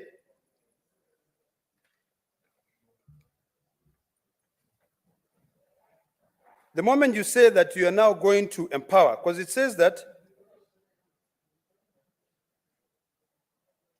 amendment to clause 6 of the bill on section 69 Act provides clarity roles between waterworks development agencies and water service provider. What clarity are you seeking there? Water service providers are based in counties. These water agencies that you're giving them so much power. Really, what do? It's just busybodies. People just sitting down somewhere and making decisions about water in Mandera, and they're not even in Mandera, Mr. Speaker. So, Mr. Speaker, I want to beseech my colleagues that one, either we stop the debate on this bill, we look at the constitutionality of this bill, because it is affecting our counties. And we're here to protect and defend counties. We need to start thinking about how to promote innovations and flexibility. If we take away a resource from the counties and we now bring it to the central government or the national government to make decisions, how then are we going to become innovative?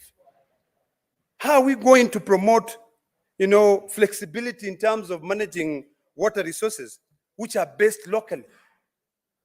You'll find that it's very difficult. Someone will get water, but instead of sharing that water with the local community, they will just, because they're afraid of these waterworks, they will just use that water for themselves. They'll never say it. Yet these waterworks do not have the powers. So this issue of private-public partnership must stop. It is not always the right thing. If you tell me that you're building me a superhighway from Nairobi to Kakamega, and you are inviting private-public partnership on a BOT, build, operate, transfer, I'll support it. But if you're now telling me that you want to commercialize water, that you're bringing in a private party to come in and invest in that water, and then distribute that water, use that water, which is a resource that the county is supposed to be benefiting, I will say no to it.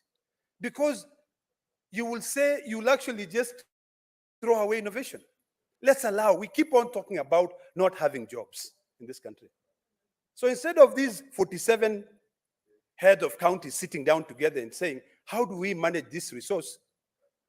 We in parliament are now promoting, clawing back on devolution. So, Mr. Speaker, I want to end by saying local communities have a better understanding of their specific water needs. And by leaving these water services as intended by the framers of the Constitution in the county governments, will help them tailor the management of this water resource to fit their needs. So, Mr. Speaker, I oppose this bill entirely. Thank you, Mr. Speaker. Next is Senator Munyi Haji Mohamed. Asante Bwana Spika kwa kunipa fursa hii kuchangia msaada wa marekebisho wa sheria ya maji ya mwaka 2016. Mheshimiwa Spika, kwanza ningejiunga na wenzangu ambao wametangulia kwa kusema kwamba napinga marekebisho haya, kwa sababu maji ni haki ya msingi ya kila mwanadamu, na kwa Wakenya ni katika haki zetu za msingi. Kwa hivyo mswada huu unajaribu kuweka maji kama biashara ambayo itasababisha wananchi wa Kenya kukosa maji na vile vile pia kupata tabu katika kupata maji. Mheshimiwa Spika, tukiangalia mfumo wa sasa, kwa mfano kule Pwani kuna Coast Water Services ambayo inamilikiwa na serikali kuu. Halafu katika kila kaunti kuna shirika ambalo linatoa maji, linauza maji, ambayo kwa mfano Mombasa ni Mombasa Water and Sewerage Services, ambazo wananunua maji kutoka kwa Coast Water na wanauzia wananchi wa Kenya. Mheshimiwa Spika, wananchi wa Mombasa. Mheshimiwa Spika, iwapo huu mswada utapita, ina maana kwamba Coast Water Services Board watakuwa na uhuru wa kuuza maji yale kwa wingi kwa mtu binafsi ama kwa shirika la kibinafsi, na wale ndio watakuja kuuzia wananchi kwa bei ambayo ni ya juu. Mheshimiwa Spika, kwa sasa asilimia kubwa ya wakazi wa Mombasa hawapati maji, kwa sababu kwanza maji yanayokuja yenyewe kutoka chemchemi ya Savo ni kidogo, na yale yanayotoka Malindi pia ni kidogo. Kwa hivyo haikimu mahitaji ya watu wa Mombasa. Kwa hiyo Mheshimiwa Spika, mswada huu iwapo itapita, itatoa nafasi kubwa kwa wawekezaji wa binafsi kuuza maji kwa bei ya juu, na kwa vile maji ni kitu cha muhimu kwa maisha ya binadamu, Mheshimiwa Spika, hiyo itakuwa ni kinyume na usalama wa nchi, kwa sababu wananchi wakikosa maji, hiyo itaathiri usalama wao na usalama wa nchi kwa jumla. Mheshimiwa Spika, jambo la pili ni kwamba kuna shirika ambalo linaitwa Water Storage Authority. Tukiangalia kwa sasa kila sehemu, hakuna sehemu ambayo tunaweza kusema wanaweza kupata maji kwa masaa 24 siku 7 kwa wiki. Kaunti zote, hata Murang'a pia wana changamoto za kuweza kutekeleza hiyo.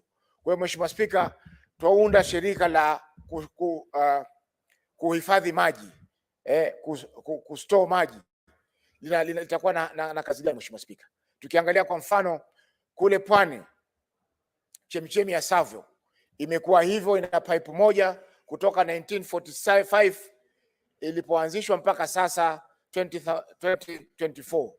Serikali imeshindwa kuweka hata pipe moja kutoka Savo kuja kwa mfano Voi ama kuja Mombasa ama kuja Kilifi. Wakati Mheshimiwa Spika, ukiangalia makazi yamekuwa ilivyokuwa 1945 Mheshimiwa Spika, si kama ilivyo leo, kwa sababu ukiangalia kuna miji kadhaa imeweza kukua kutoka Savo, kutoka Mtito wa Ndei Mheshimiwa Spika, kwa sababu chemchemi ya Mzima Mheshimiwa Spika iko nyuma ya Mtito wa Ndei.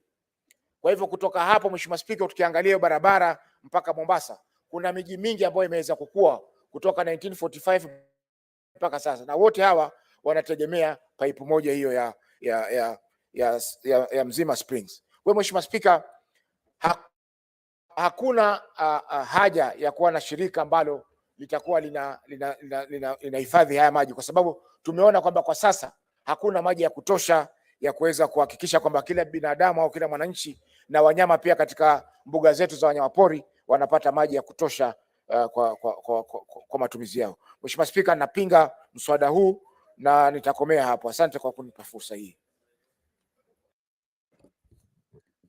Senator Edwin Sifuna.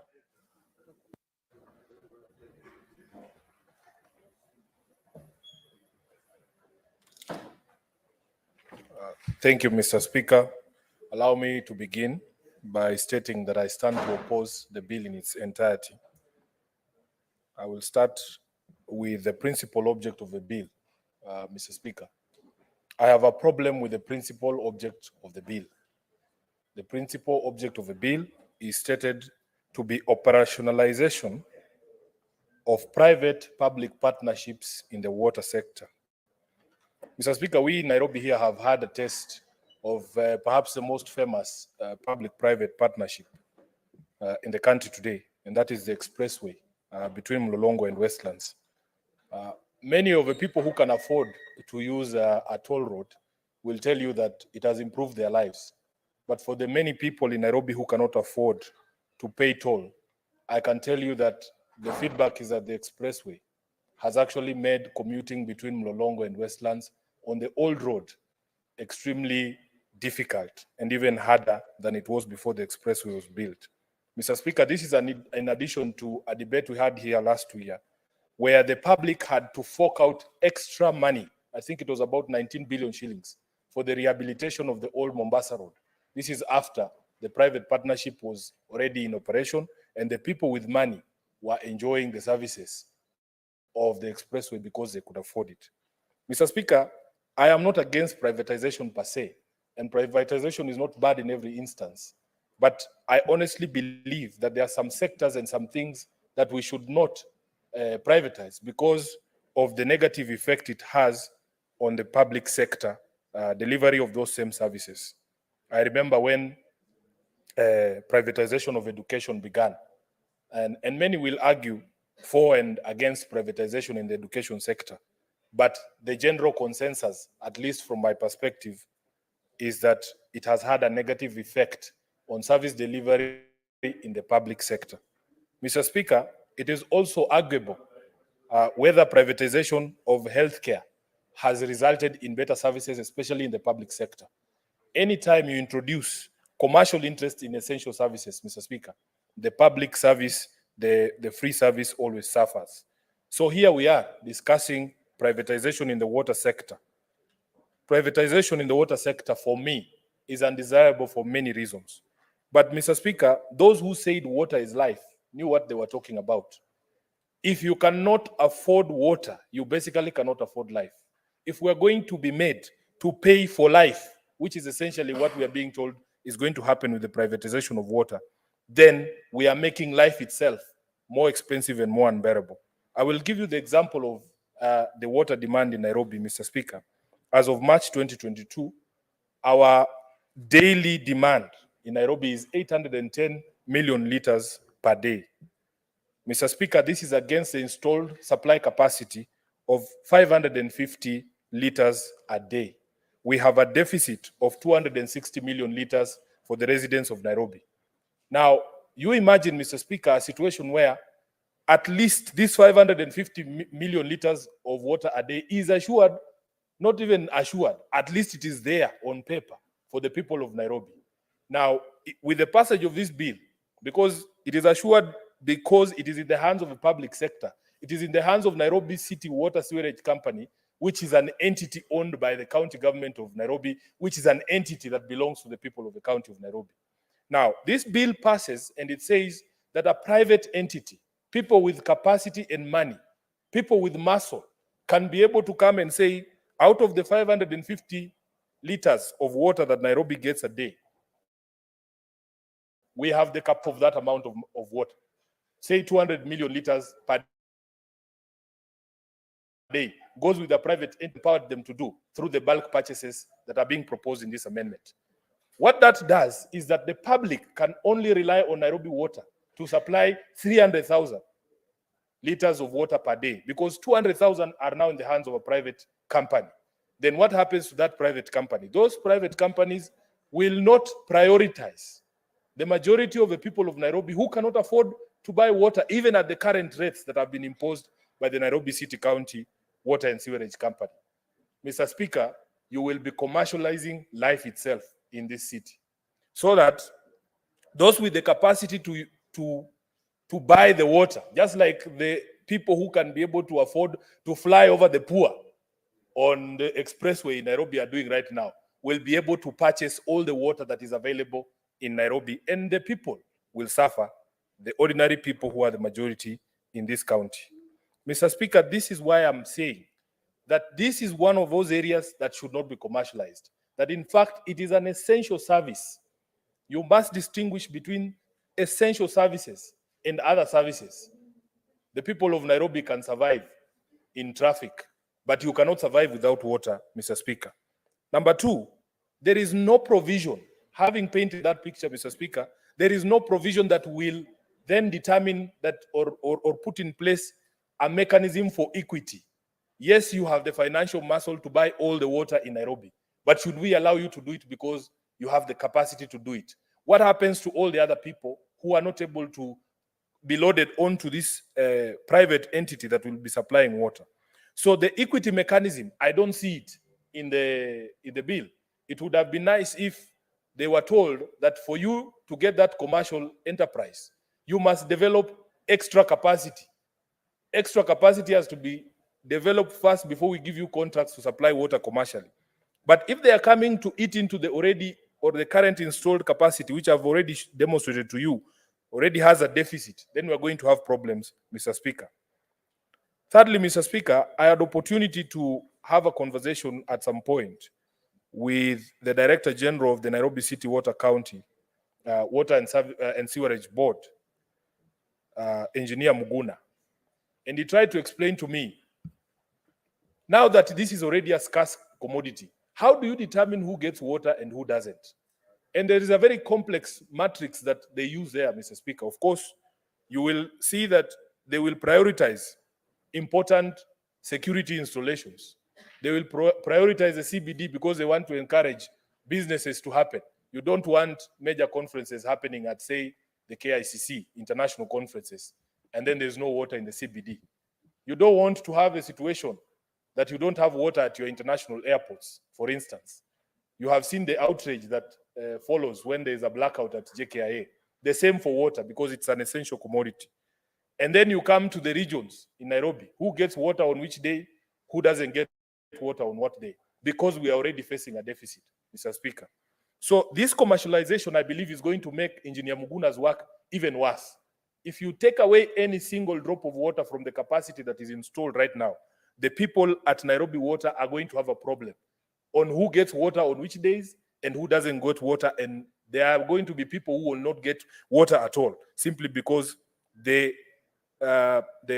commercial interests, the commercial entities that will be running that water supply will be determining who gets that water. And it is going to be a commercial relationship. If you have the money, you will get the water every time in the quantities that you want.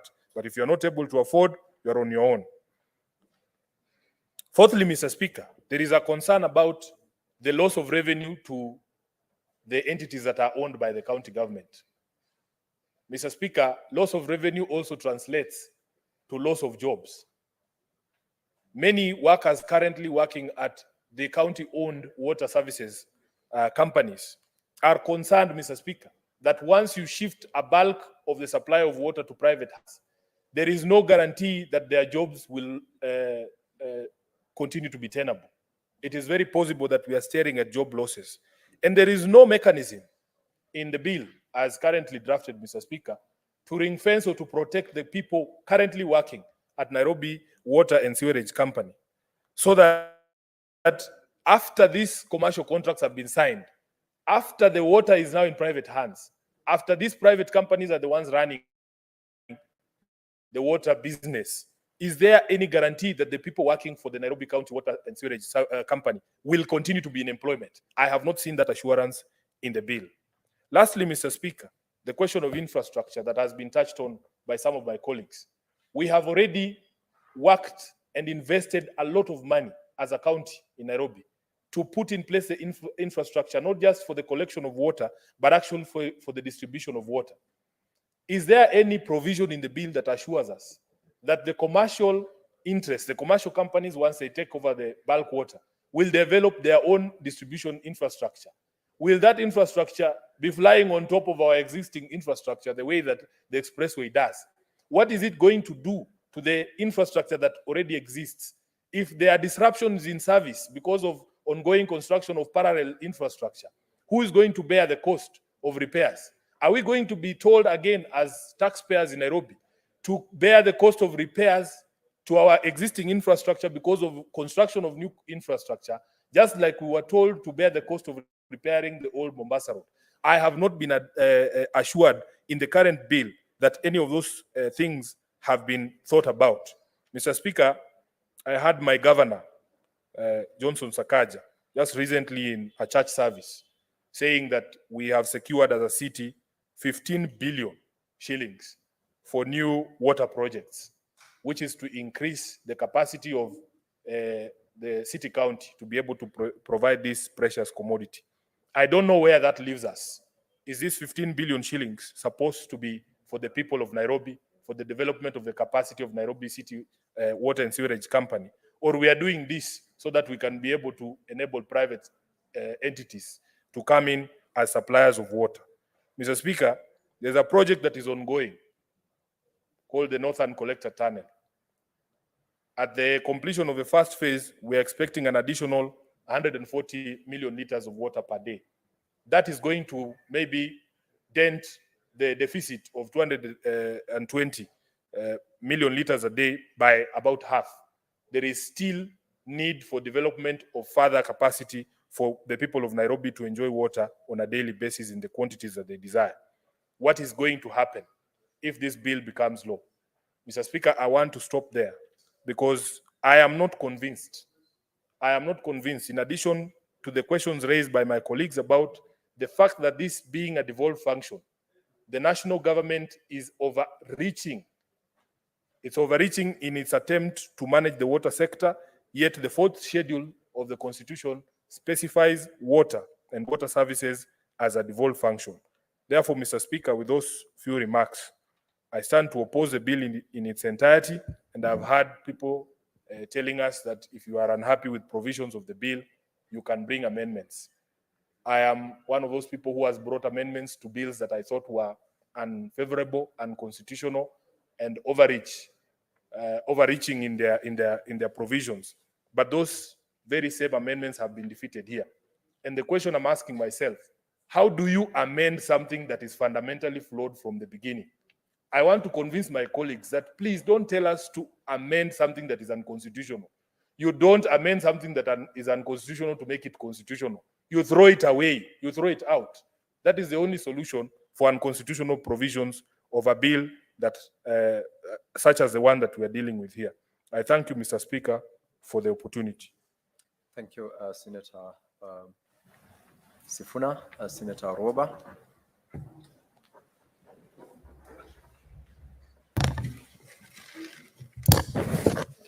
Thank you, Mr. Speaker, for giving me this opportunity to weigh in on this bill, on the Water Amendment Bill. Mr. Speaker, before I either oppose or support this bill, I want to say that my biggest worry with this bill is that we are taking away from devolution, that we are going back to centralizing matters that have already been devolved. When I read some of the amendments, particularly just a statement such as the one there on 2A, at the national government level, a state department, agency, or state corporation which intends to have its functions undertaken by a private party. We are basically saying that after the introduction of devolution and after devolving functions for purposes of efficiency, such that the people on the county and the grassroots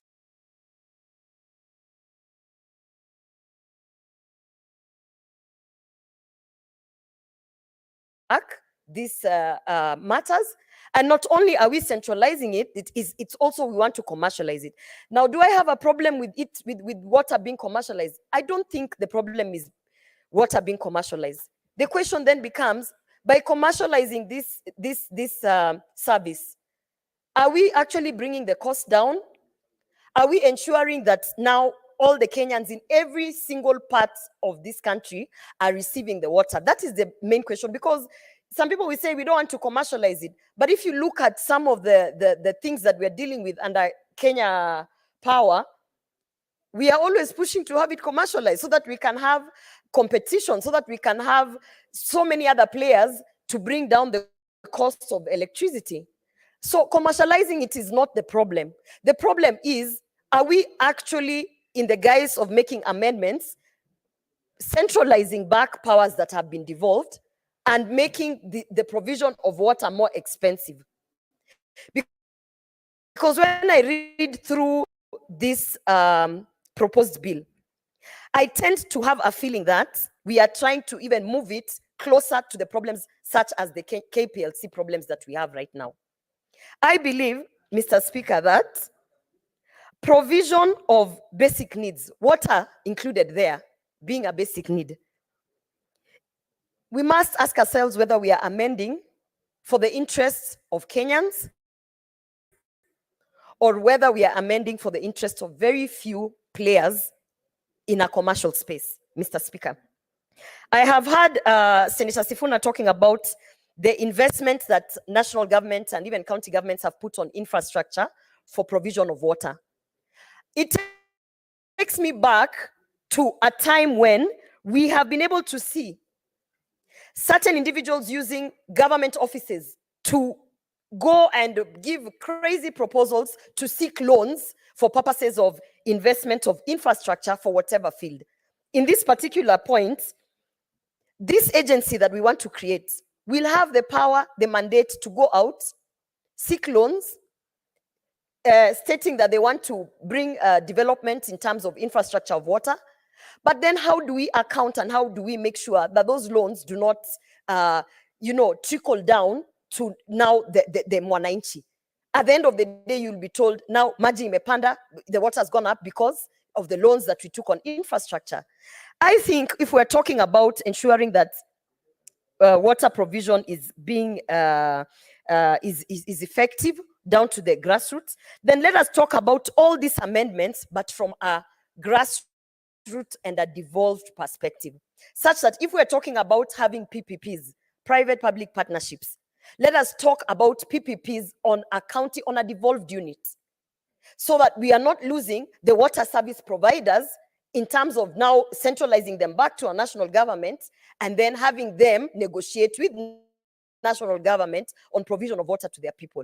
Mr. Speaker, for me, it is imperative that the fundamental question here is, are we legislating for the interests of Kenyan people, for Kenyans, or the interest of a few individuals who want to commercialize a specific industry for their own benefit? Mr. Speaker, when I read some of the clauses in this bill, I just begin to wonder, first of all, why this bill originated from the National Assembly. Mr. Speaker, anytime we are proposing bills here in the Senate and they touch on issues to do with money, it is even the legal department that will advise you that, Mheshimiwa, this bill you are trying to legislate is actually a money bill and should therefore originate from the National Assembly.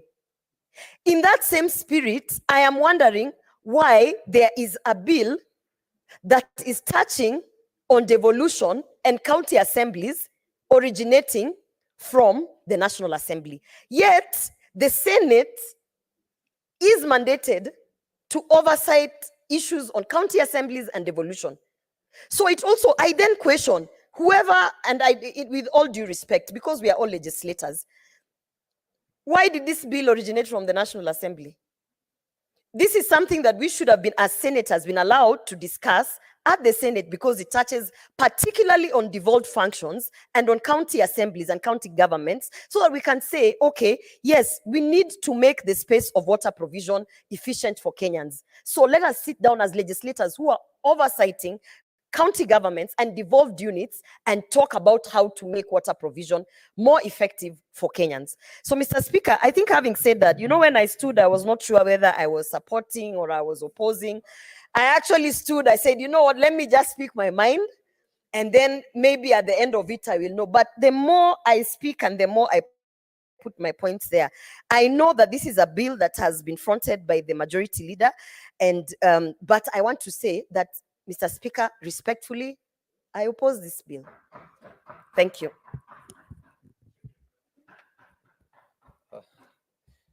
Honorable Senators, I have got communication to make with regards to our visiting institution. And in the public gallery, we have 48 students accompanied by 6 teachers from Lesirwo Secondary School in Kericho County who are undertaking an educational visit in the Senate. Honorable Senators, in our usual tradition of receiving and welcoming visitors to Parliament, I extend a warm welcome to them, and on behalf of the Senate and on my own behalf, wish them a fruitful visit.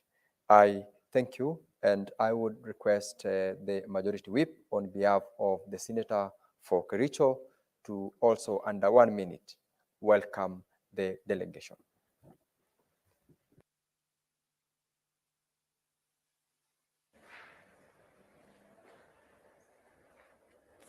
Thank you, Mr. Speaker. Mr. Speaker, on behalf of the leader of the majority, who is also the senator for Kericho, I would like to welcome the young people to the Senate.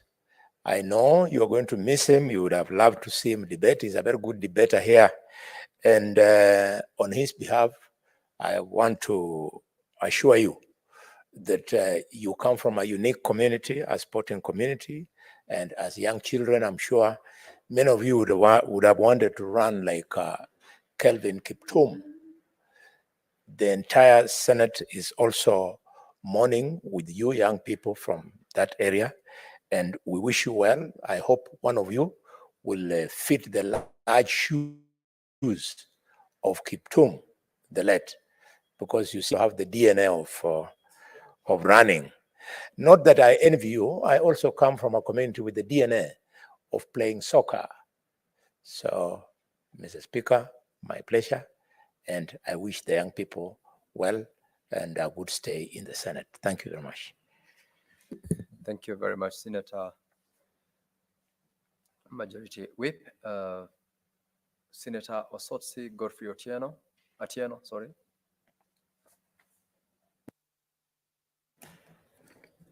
Mr. Speaker, thank you for that opportunity. From the onset, Mr. Speaker, I want to declare that I'm going to oppose this bill.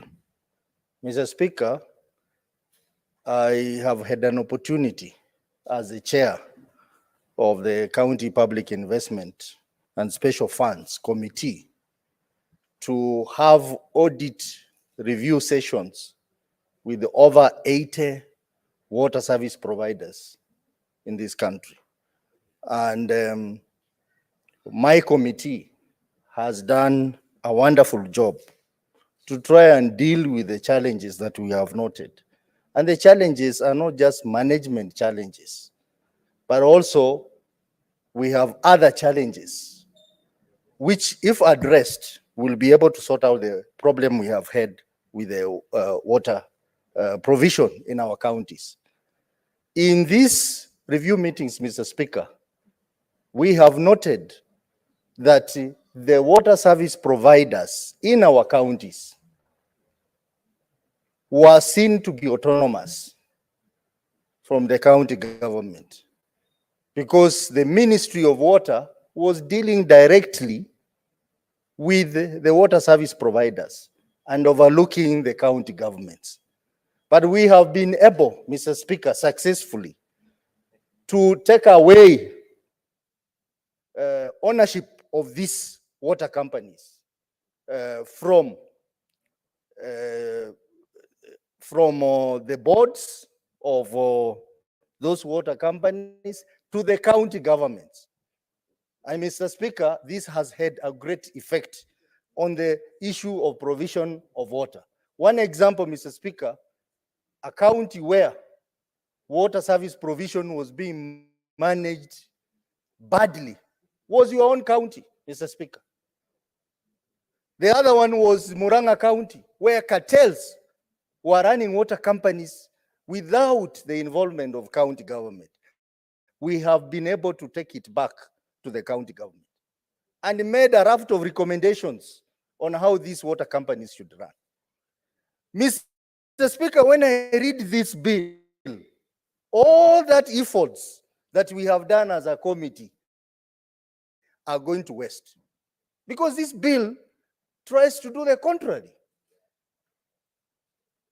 Mr. Speaker, because of the challenges that we noted when we were looking at the audit reports, we decided as a committee to do an inquiry on water investments in our counties. And we invited the regional waterworks companies. We have invited WASREP. We have invited WASPA, which is an association of water service providers. We have invited the Ministry of Water. We have invited the Treasury. We have invited the Attorney General. And Mr. Speaker, this Friday, we are going to have an engagement as a committee with the Council of Governors Committee on Water, where 7 governors are going to attend. And in this meeting, we are going to discuss what are the possible solutions of dealing with these challenges in the water sector.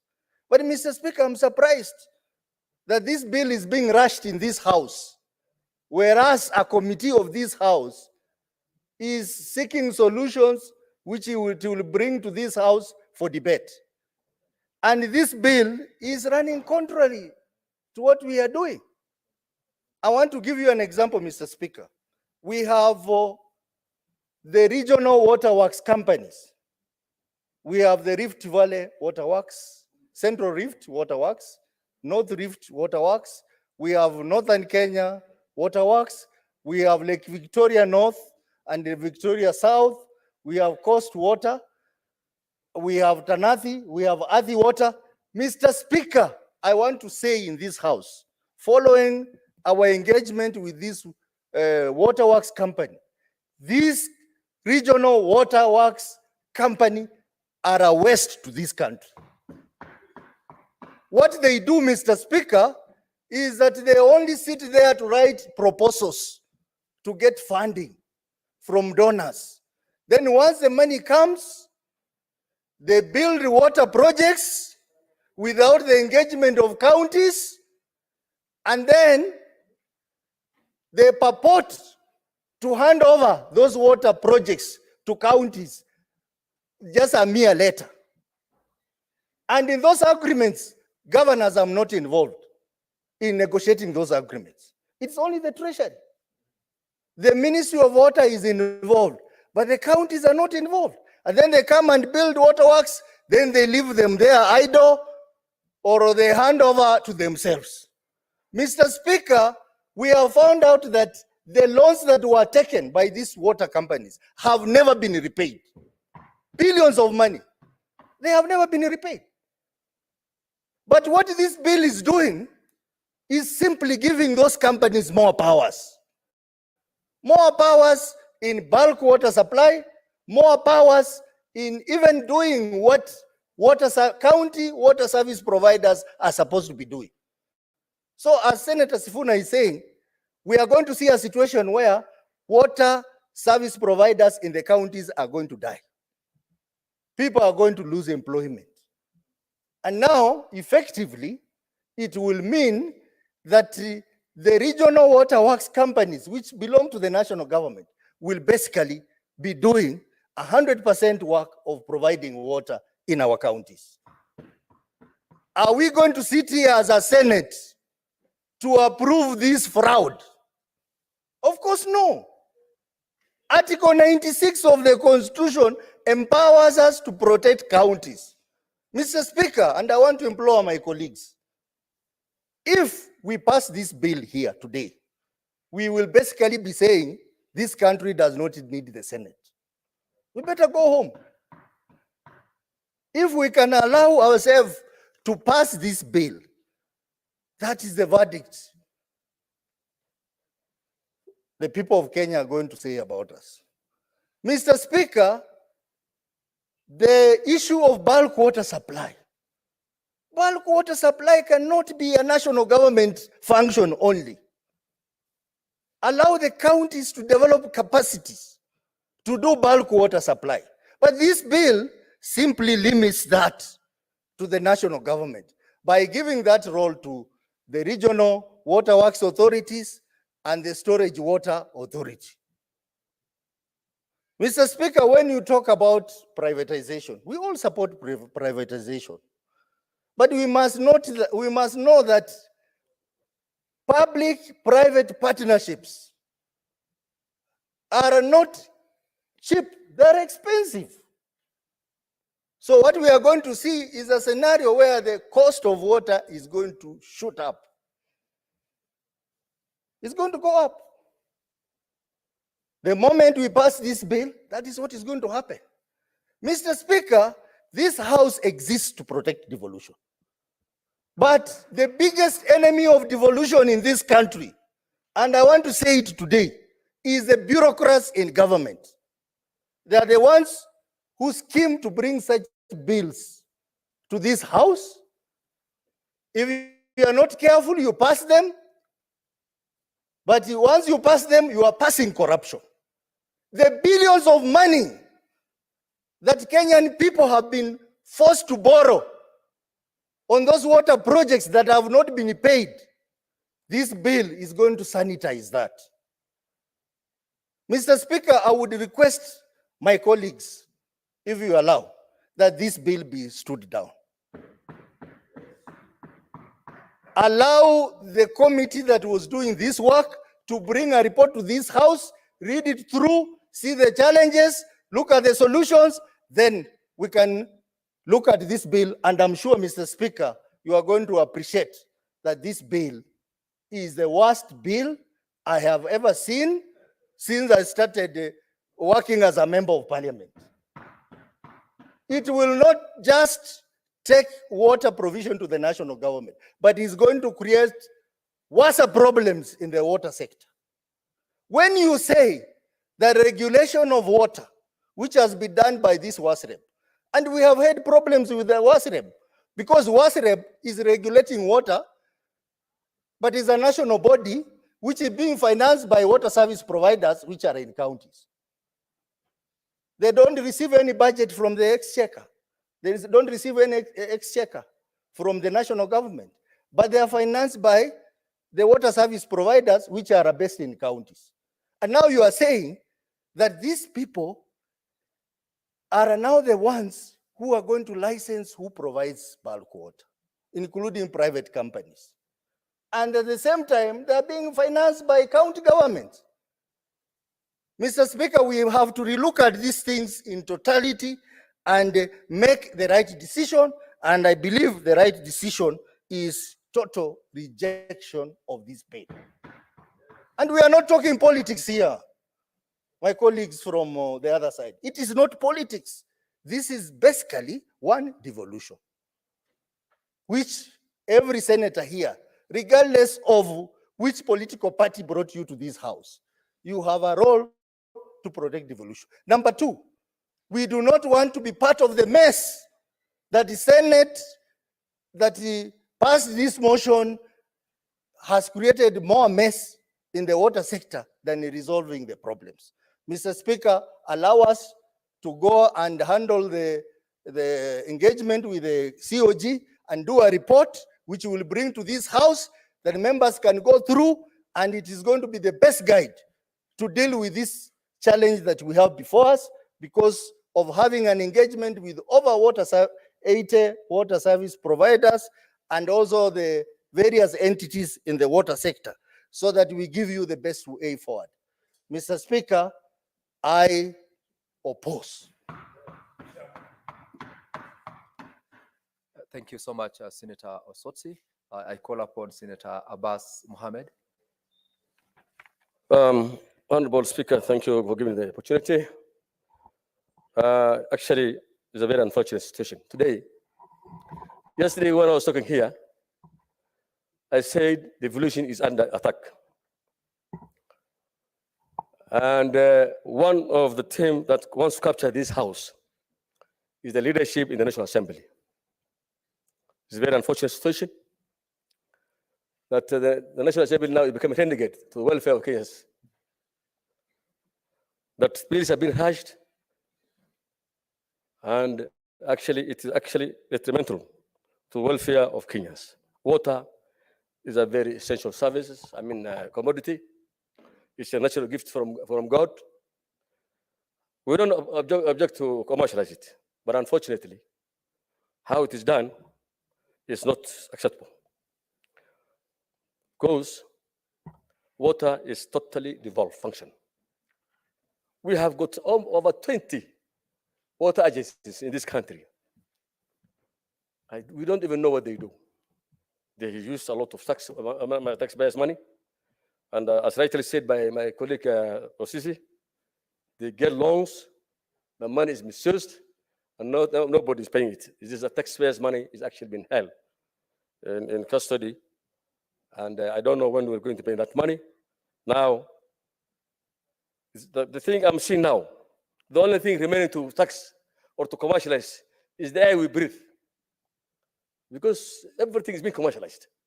It's not bad, but you must choose what you want to commercialize in this world, this country. And I pray that the air we breathe will not be commercialized. Otherwise, as it is, it's a very unfortunate situation. Honorable Speaker, water is life, an essential service. Because if you now commercialize water, especially the bulk water, Kenyans are surviving on irrigation. The food that we take, the sugar that we harvest, everything is actually being used for irrigation is water from the rivers. If you commercialize this water, then food production cost increases, the cost of food increases, the accessibility to water becomes very costly. And this country, I don't know where we're going to end now. So, Honorable Speaker, there will be a lot of restrictions. You see, just take an example. Kenya Power Lighting has some dams around Embu, many places. Sometimes those communities, that community goes without water. The water is in the dam, the next neighborhood does not have water. So if you don't want to commercialize each and every single cubic meter of water, then it's going to be very unfortunate. Honorable Speaker, that bill is actually in bad taste, and it should be rejected in totality. For one,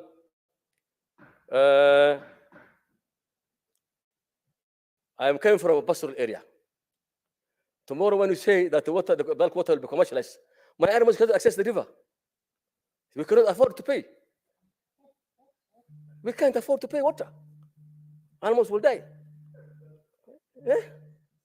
Because the rivers now will be restricted. The dams will be restricted.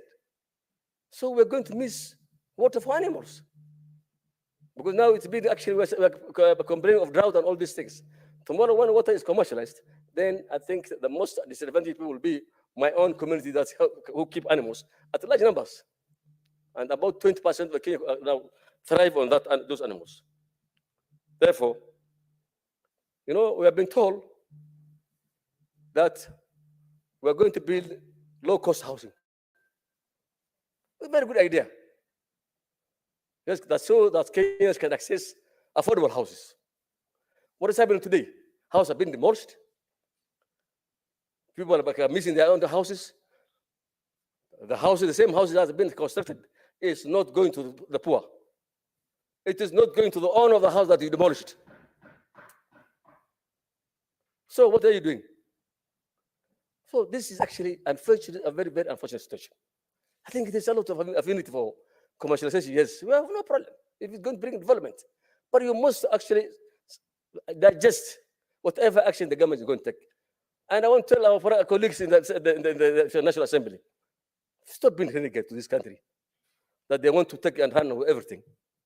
And I said the other day, yesterday, when I said that the village is under attack, this is actually one of the things that's going to finish the village. Because honestly, you see, you are giving somebody who has never invested in any of the area. The rivers are flowing.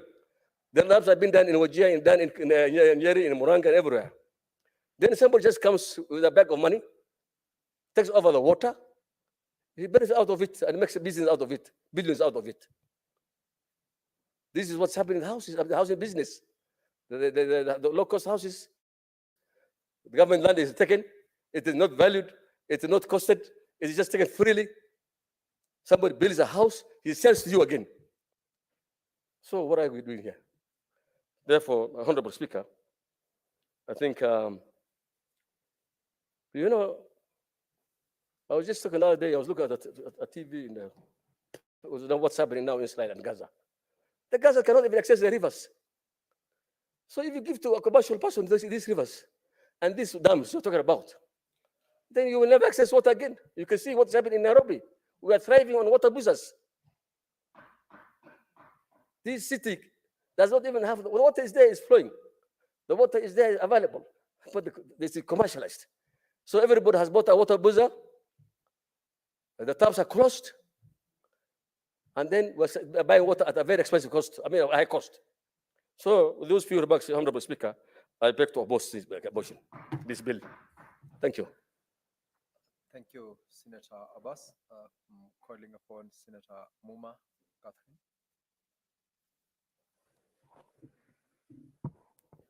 Thank you, Mr. Speaker, for this opportunity to speak to the Speaker. We all, Mr. Speaker, current companies that have been providing services, and Mr. Speaker, we need to be transitioning to a level where water services are fully devolved. This bill, bad taste, in my view. Mr. Speaker, when this government came in, one of the things they promised was fully.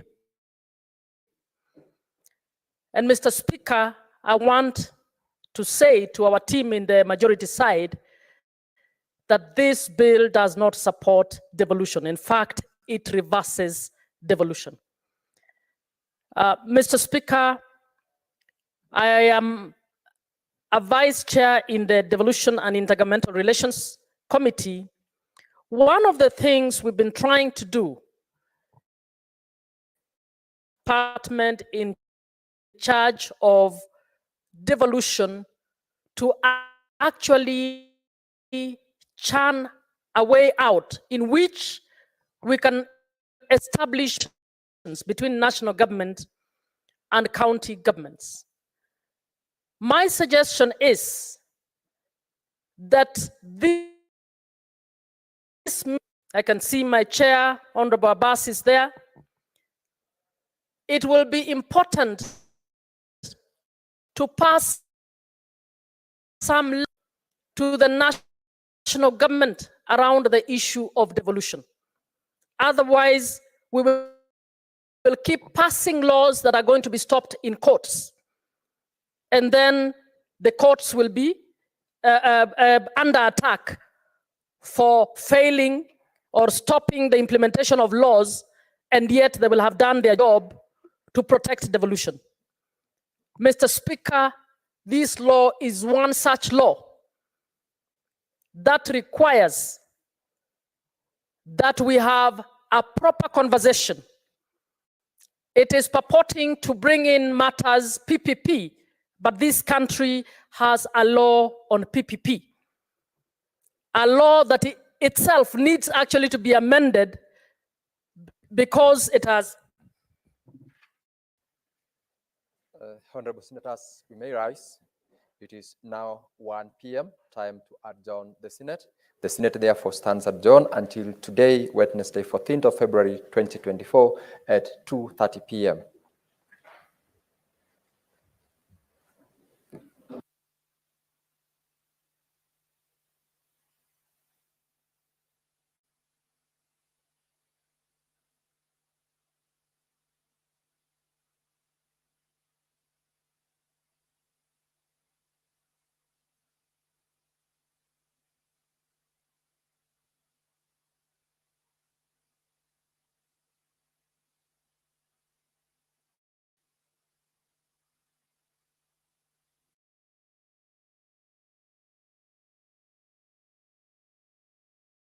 Bila kuchoka. Ni watu ambao wanafanya kazi Spika ya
Watch, share, like, subscribe. Mheshimiwa Raila na Mheshimiwa Kalonzo Musyoka, mnajua sisi tunawaheshimu sana. Hawa sio watu wa kuchezea. And these are people who are respected in this country. No matter what, even if you try to rubbish someone, even if you try to talk bad about somebody, just know Raila Amolo Odinga will always be Raila Amolo. Tunaelewana? Sisi tulikuwa tunaona Kenya ikienda vibaya tukiwa wadogo. Wale walitukombolea Kenya ni kina nani? Si ndio walitukombolea Kenya? As Kenyans, let us learn to always appreciate what our elders have done for us.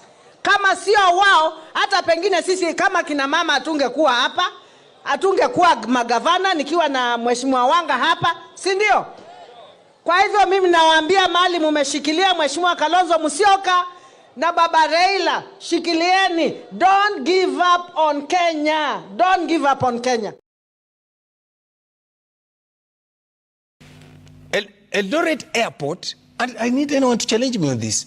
Eldoret Airport, in 4 months ago, in May, June, every week, it was collecting 70 million from taxes from goods from Abu Dhabi. Last week, it hardly did 28. What happened? Because of over-taxation and changing the taxation regime The duties. and the duties, the goods are now going to Endebe and Dar es Salaam. Now, how will you get your targets? That explains to you why even after increasing taxes in every sector and to everyone, KRA had a shortage of 98 billion. They are not hitting their target. They are not hitting their target. I thought the miss was 79 billion shillings.